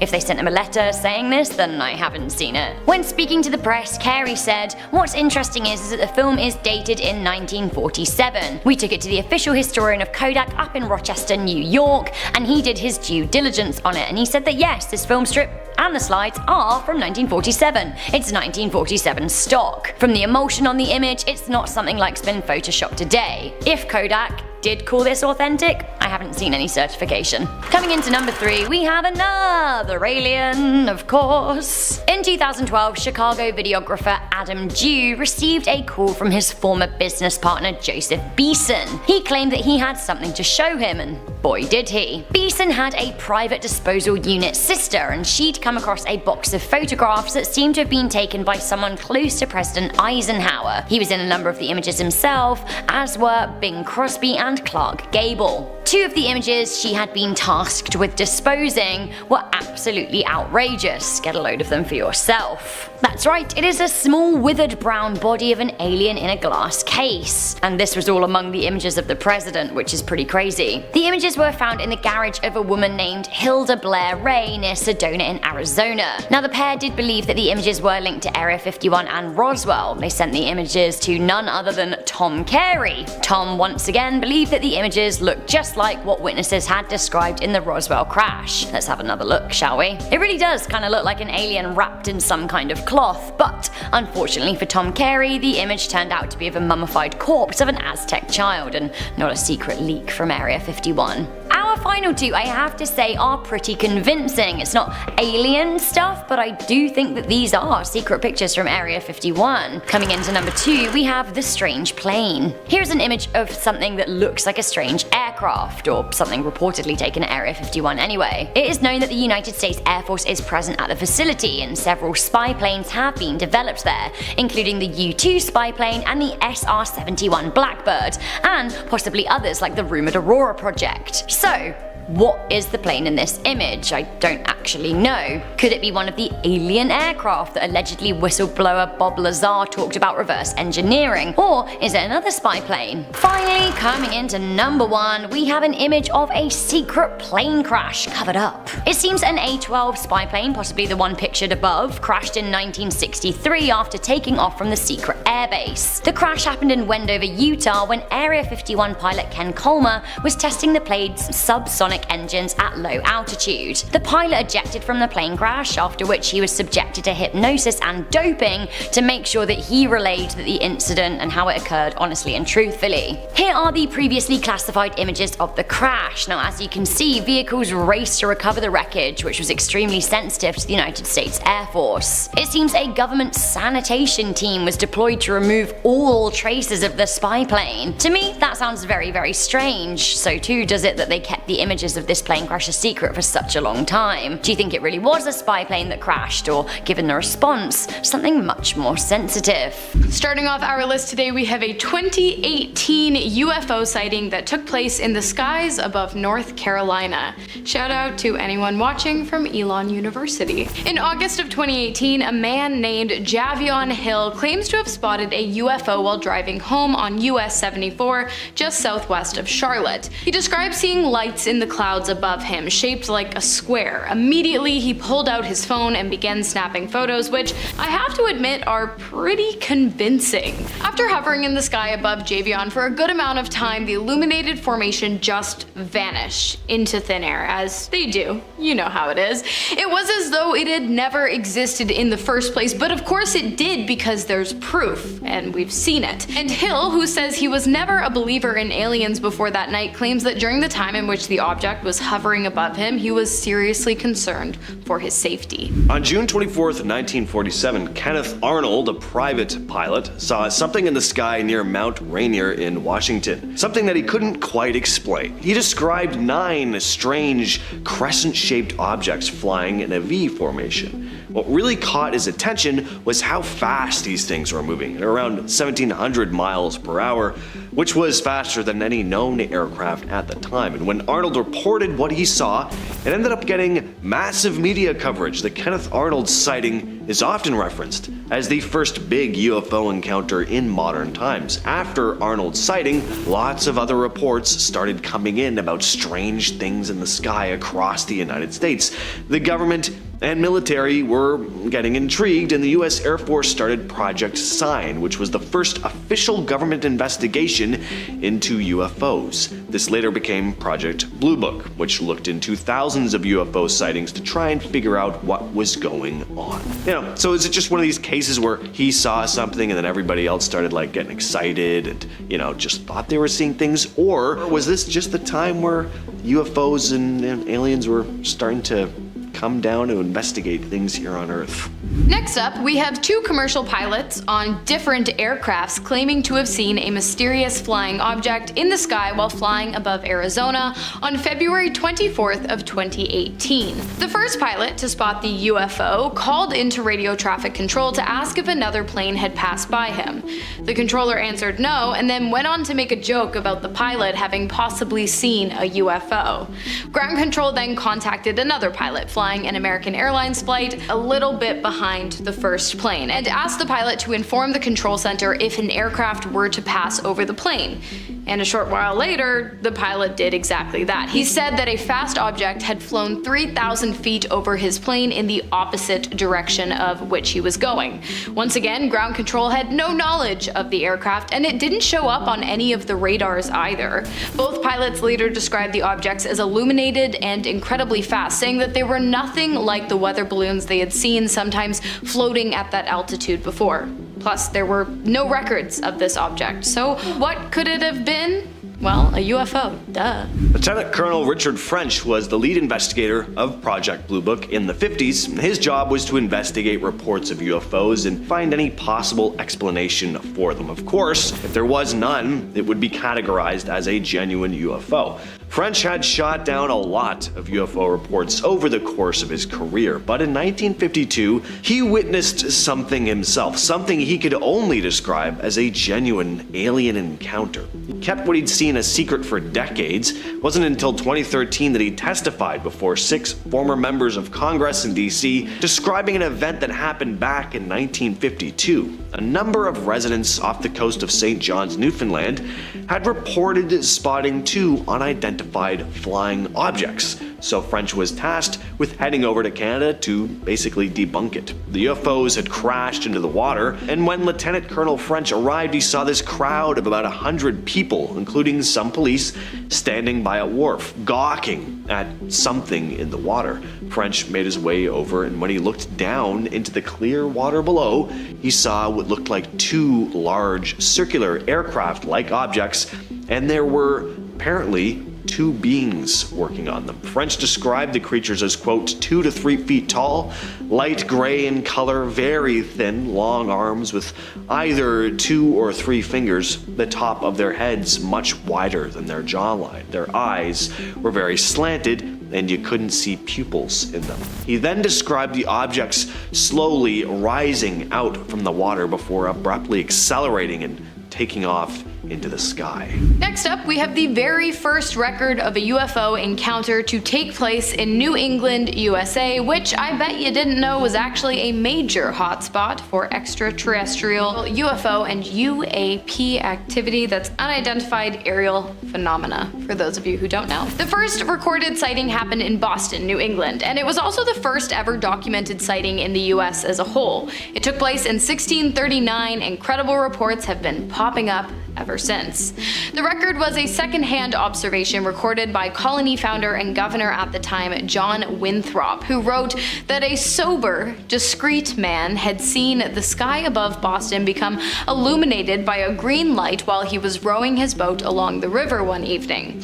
The light was still for a moment and appeared to be flaming, and then it morphed its shape and darted off into the night sky towards Charlestown. The encounter lasted for 3 hours, with the object in the sky going higher into the air and then rushing down closer to Earth again and again, back and forth. By the time it ended, which it did when the object just disappeared into the night, the man along with his boatmates had traveled 1 mile upstream with absolutely no memory of how they had gotten there. This next one has to be the wildest alien encounter case in recent history. So in March of 2023, something strange went down in a small Bolivian village called Horania. It all started with reports of a mysterious green light hovering in the sky. People whipped out their phones to capture the event, having no idea what the hell they were looking at. But unlike a lot of your typical UFO cases, this one doesn't just end with people seeing something strange in the sky. Things get way weirder. So 2 days later, residents claimed to have seen tiny beings darting around the town at night. One villager, Rita Marquez, described them as little and almost like goblins. Some locals even claimed to have found one of these small creatures dead in a gutter one morning, only for its body to vanish soon after. So, a lot to unpack here. Strange lights, possible aircraft, little beings running around the streets at night, and even a mysterious disappearance of one of these dead creatures. I don't know what to make of this case. Whenever there's a whole bunch of witnesses like this, I find it very interesting though. Next up, we have Barney and Betty Hill's extraterrestrial encounter, which took place on September 19th of 1961 in Portsmouth, New Hampshire, where the couple claimed to have been abducted by aliens. The ordeal started when the pair saw a bright light in the sky around 10:30 p.m. while driving home after a night out. Betty asked Barney to stop the car so that they could get a better look. He did, and then pulled out a pair of binoculars. What they saw was a massive, oddly shaped spacecraft with multicolored lights. They tried to drive away, but the spaceship, which they believed to have been at least 40 feet long, followed them, getting closer and closer until it was hovering directly in front of the pair's car. Barney claims he was able to clearly make out 6 to 8 humanoid figures standing on the ship who instructed Barney and Betty not to move, but rather to just keep looking towards the ship. The next thing the pair remembered, they had driven 35 miles away from their destination with no recollection of doing so. They tried to write down as much as they could about the experience on their way home, but their memories quickly became fragmented. It wasn't until years later, under hypnosis, that the pair separately both recalled being taken onto the ship and then separated from one another and examined by the humanoid alien life forms. In the days after the incident, however, both Betty and Barney's watches stopped working, and Barney noticed tiny circles on the back of his truck, and when he put his compass near them, it went haywire. So I'm not saying they were telling the truth, but I think they might have been telling the truth. This next story is very outlandish, but it's an entertaining story, and I haven't talked about it before, so here it goes. Back in 2021, Angelina Lynn Johnston held a news conference in front of the Lincoln Memorial in Washington, D.C. Johnston claims to be a former retired defense intelligence officer who had an encounter with various alien species at a secret base in the Mojave Desert. She claimed that in January of 2010, a few years before she ran as a Democrat candidate for South Dakota Senate, she had met up with a couple in South Carolina who ended up taking her to this secret base. She didn't provide details on exactly where the base was in the desert, but said that she would be taking an astronaut along with a few scientists to the base, which had been built into the side of a mountain. She described seeing various alien species, including one that looked a bit like a praying mantis type creature, and that the beings all spoke to her through telepathy. Next up, we have the Exeter incident, which took place in Exeter, New Hampshire in 1965 and actually inspired a best-selling novel, Incident at Exeter: Unidentified Flying Objects Over America Now, by John G. Fuller. Not sponsored. One evening in Exeter, a police officer patrolling Highway Route 101 stopped to check on a woman parked on the side of the road. When he asked her what was wrong, she answered in breathless hysterics. She claimed that a large red flying object with flashing lights had been chasing her. Just a few hours later, the police heard a similar story from another man, a hitchhiker who claimed to have seen 5 bright lights in the sky while walking along Route 150. He told officers that they had been about 100 feet away from where he had stood, and he watched as they hovered over a home before moving over to the airspace above a large field, and then disappearing and reappearing several times. Curious, one of the policemen went with the hitchhiker back to the spot where he claimed to have seen the UFOs, and sure enough, there it was. And another officer arrived shortly after to see the exact same thing: 5 bright lights high up in the sky disappearing into and reappearing from the trees over and over again. And then, over the next few weeks, authorities in Exeter received almost 60 other reports of UFO sightings in the area. So, if you like aliens and UFOs and Exeter was not on your bucket list, you might want to rethink that decision. Finally, we have a case where 3 UFOs hijacked a pilot's plane in midair. This is about as disturbing a close encounter as it gets, as this man just narrowly escaped death. The pilot's name is Carlos de los Santos. In 1975, he'd been flying back to Mexico City. It was just another routine flight until it wasn't. Carlos spotted something on his right wing. It was this silver disc-like object about 13 feet in length. It was just right on top of the wing. Then he saw an identical object on top of his left wing. And as if that wasn't enough, a third object appeared, and this one was heading straight for him. In a panic, Carlos tried to steer his plane away, but the controls weren't responding. Luckily, the object just missed him though. He frantically radioed air traffic control, explaining that he'd lost control and was surrounded by these strange disc objects. And then, to his complete and utter horror, the plane suddenly veered completely off course. It was now ascending higher and higher up into the sky. Carlos had absolutely no control over the plane now. But then, just as suddenly as they appeared, the strange objects flew away. And miraculously, thankfully, Carlos regained control of the aircraft. Starting off this countdown, we have the secret entrances. Just last year, a man claimed to have found 3 hidden entrances that lead to Area 51. He discovered this after using Google Earth. He compared images of the base from different time periods. In one particular area in 1998, there seems to be no roads or entrance.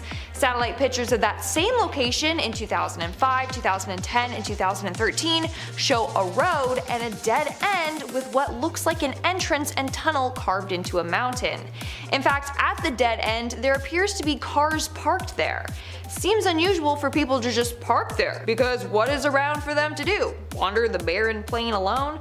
No, they're parking their cars there and then entering Area 51 through this secret entrance. In our 9th spot, we have the alien craft. What I'm about to show you is a leaked video and some photos from Area 51 of an alien spacecraft test. The video features a flying object hovering in the sky and moving in ways that other crafts definitely don't do. This was recorded on May 15, 2017, and then was leaked years later. If this isn't actually a UFO, then what could it be? That's what's baffling people. The way it just moves up and down and side to side that quickly is very strange, especially because of its size.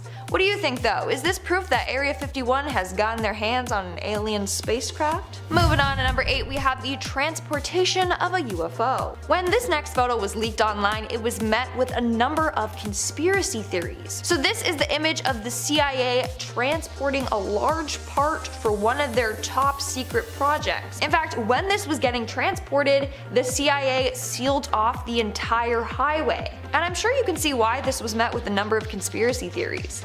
Like, look at the shape of the thing that they're transporting. That is definitely a UFO or part of a UFO spaceship. Now, this is where it gets even more interesting. Somehow, a group of bikers made it onto the road. When they were stopped by some soldiers, they asked what they were transporting, and the soldier said they found a UFO up in the mountains. Now apparently he said this jokingly, but who knows? In our 7th spot, we have the Tic Tac UFO. Last year, another UFO was spotted near Area 51. This one was given the name the Tic Tac UFO because of its tic tac shape and white or bright appearance. So this spacecraft was caught on footage by a person driving along near Area 51. He was driving along the extraterrestrial highway. That's the name given to the highway in Nevada, as a number of UFOs have been seen by drivers while on this route. At first, the driver thought that what he was seeing was just a cloud. When he got closer to it, he realized that it was definitely a craft of some kind. Later on, alien hunter Scott Waring confirmed that the UFO was in fact alien in origin. Also, the area in which he was driving through had a number of wind farms in the area. Turns out that in the past, a lot of UFOs have been spotted around wind farms, and one UFO even crashed into a windmill many years back. Some say this is because aliens are fascinated with human technology. In our 6th spot, we have Stephen Barron. In 2016, UFO hunter Steve Barron captured video and photographic evidence of another alien spacecraft close to Area 51. These were taken near his home in Las Vegas, Nevada, an hour drive from Area 51. Using a night vision camera, Steve head out to Red Rock Canyon to try and capture a UFO. The first couple of hours, there was nothing. Then he saw mysterious weird flashing lights appear over a mountain.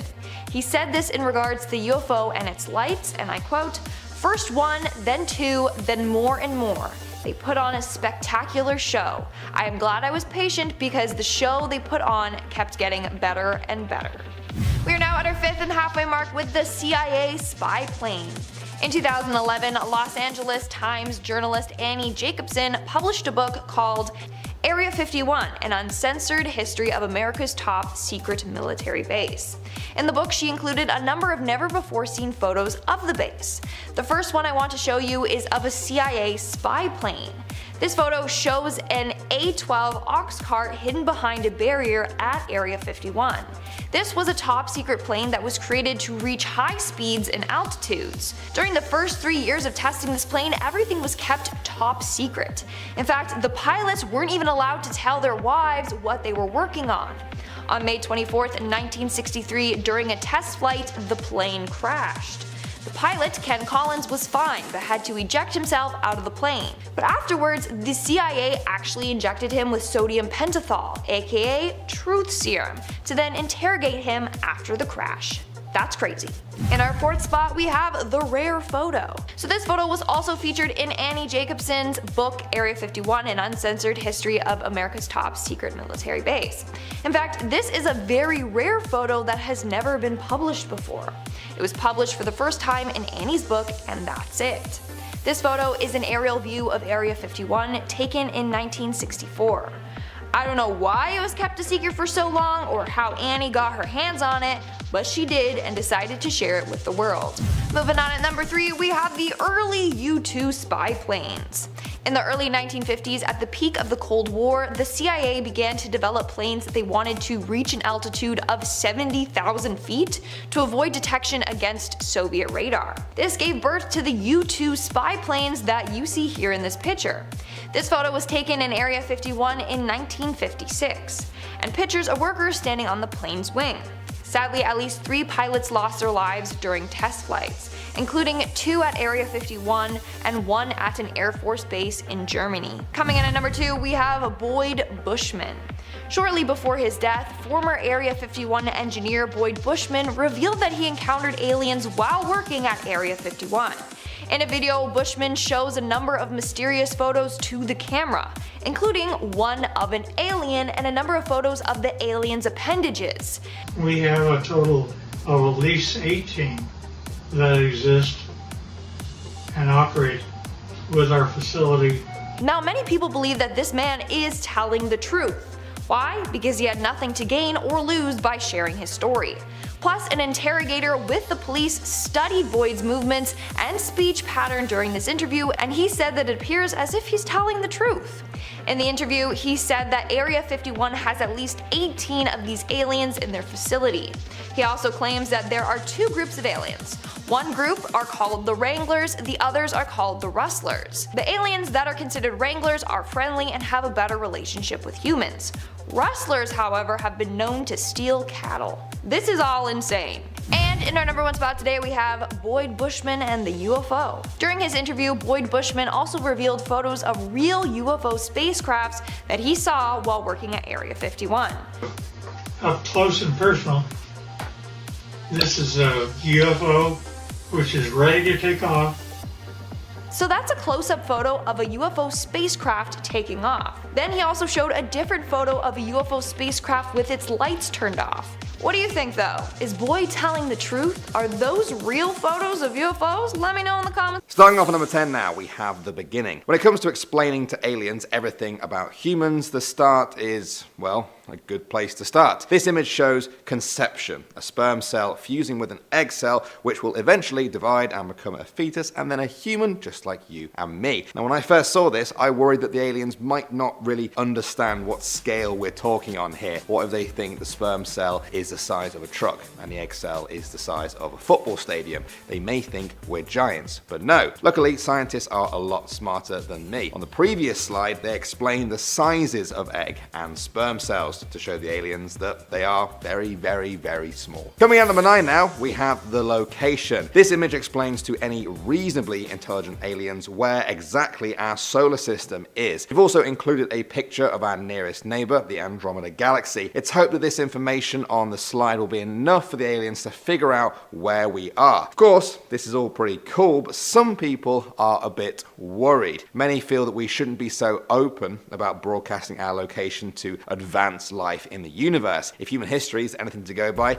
technologically advanced groups rarely visit others just to say hello. Do you think people are just being paranoid with this, or should we keep our voices down in this big bad universe of ours? Moving on to number 8 now, we have the Taj Mahal. This is one of the most iconic buildings ever created. Located in India, it was built as a mausoleum for the Mughal emperor in the 1600s. So, why exactly does NASA think the aliens should want to see it? Well, they actually included a number of iconic buildings such as the Great Wall of China and the Sydney Opera House. Perhaps they're trying to show that buildings are important to us. After all, they are quite a uniquely human thing. No other animals build buildings like we build buildings. We absolutely love it. They become important to us, especially if they are grand, old, or have some historic importance to them. Will the aliens understand this, or will they find our love of buildings a strange or even primitive quality? At number 7 now, we have the womb. This is quite quite an interesting one. It shows the outline of a male and female couple, and the female is pregnant. This is obviously an attempt to show the aliens how we reproduce. This might seem obvious to us, but you have to remember, extraterrestrial life may have a completely different way of reproducing. They might be horrified that humans grow in a womb for 9 months. Probably not horrified, but you get the idea. This slide is just one of many that attempt to show the aliens how we procreate, how we are born, and how we grow. Moving on to number 6 now, we have the animals. NASA included a number of pictures of animals on the disc. This is one of my favorites, showing wildebeest and zebras drinking alongside each other in Africa. Now you may think it's strange to include pictures of other animals when this is about us and aliens contacting each other. However, NASA felt that it wouldn't be a true representation of Earth if they didn't include other animals too.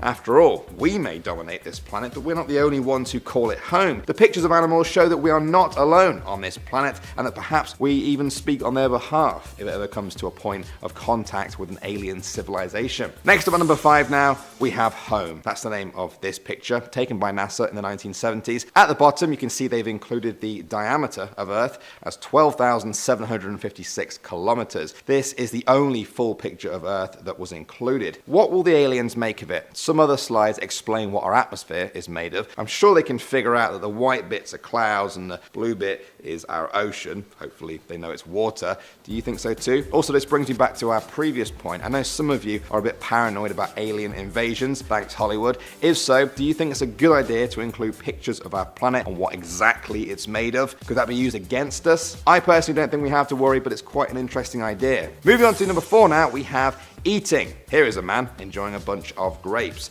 It may look like nothing to you, but it might help aliens understand a lot about us. The universe is a big place. Aliens may be so different to us that we can't even imagine what they would be like. However, it's safe to assume that they, like us, need energy. To live is to consume energy in some form or another. Aliens might have their own unique way of getting their energy, but for us, it's food. This picture helps explain that humans and many other creatures on Earth consume food for energy so that we can survive.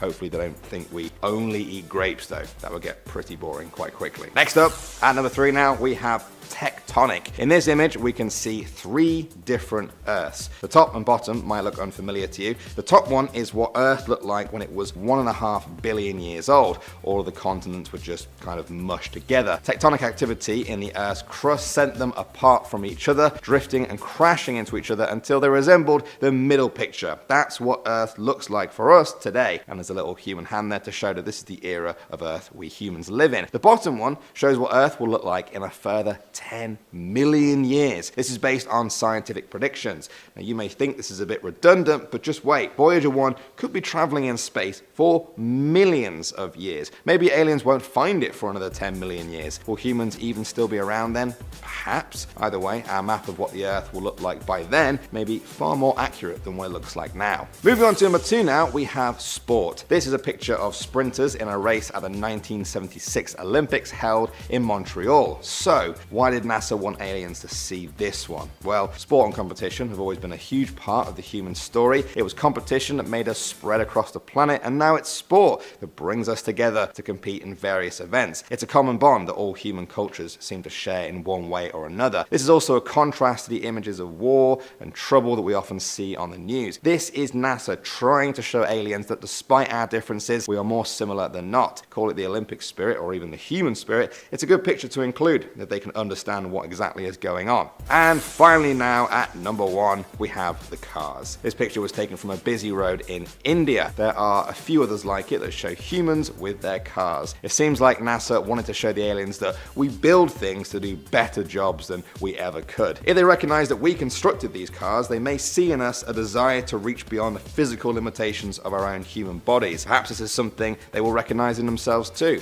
Any aliens that find Voyager 1 will have to have plucked it from space. If that happens, there's a very good chance they will have had to use machinery just like our cars and space rockets. After all, we don't know of any living thing that can survive in space by itself forever. Perhaps they can though. Perhaps they see our obsession with machines as nothing more than filling a hole in the human condition. Well, as I'm sure any of you who have been watching the channel for a while will know, I literally could talk about space all day. It's probably one of my favorite things in the universe. But unfortunately, we've come to the end of the video. If you want to see a part 2 though, let me know. If you have an idea for a different video, let me know. My name is Danny Burt. Thanks for watching, guys, and I'll see you all in the next one.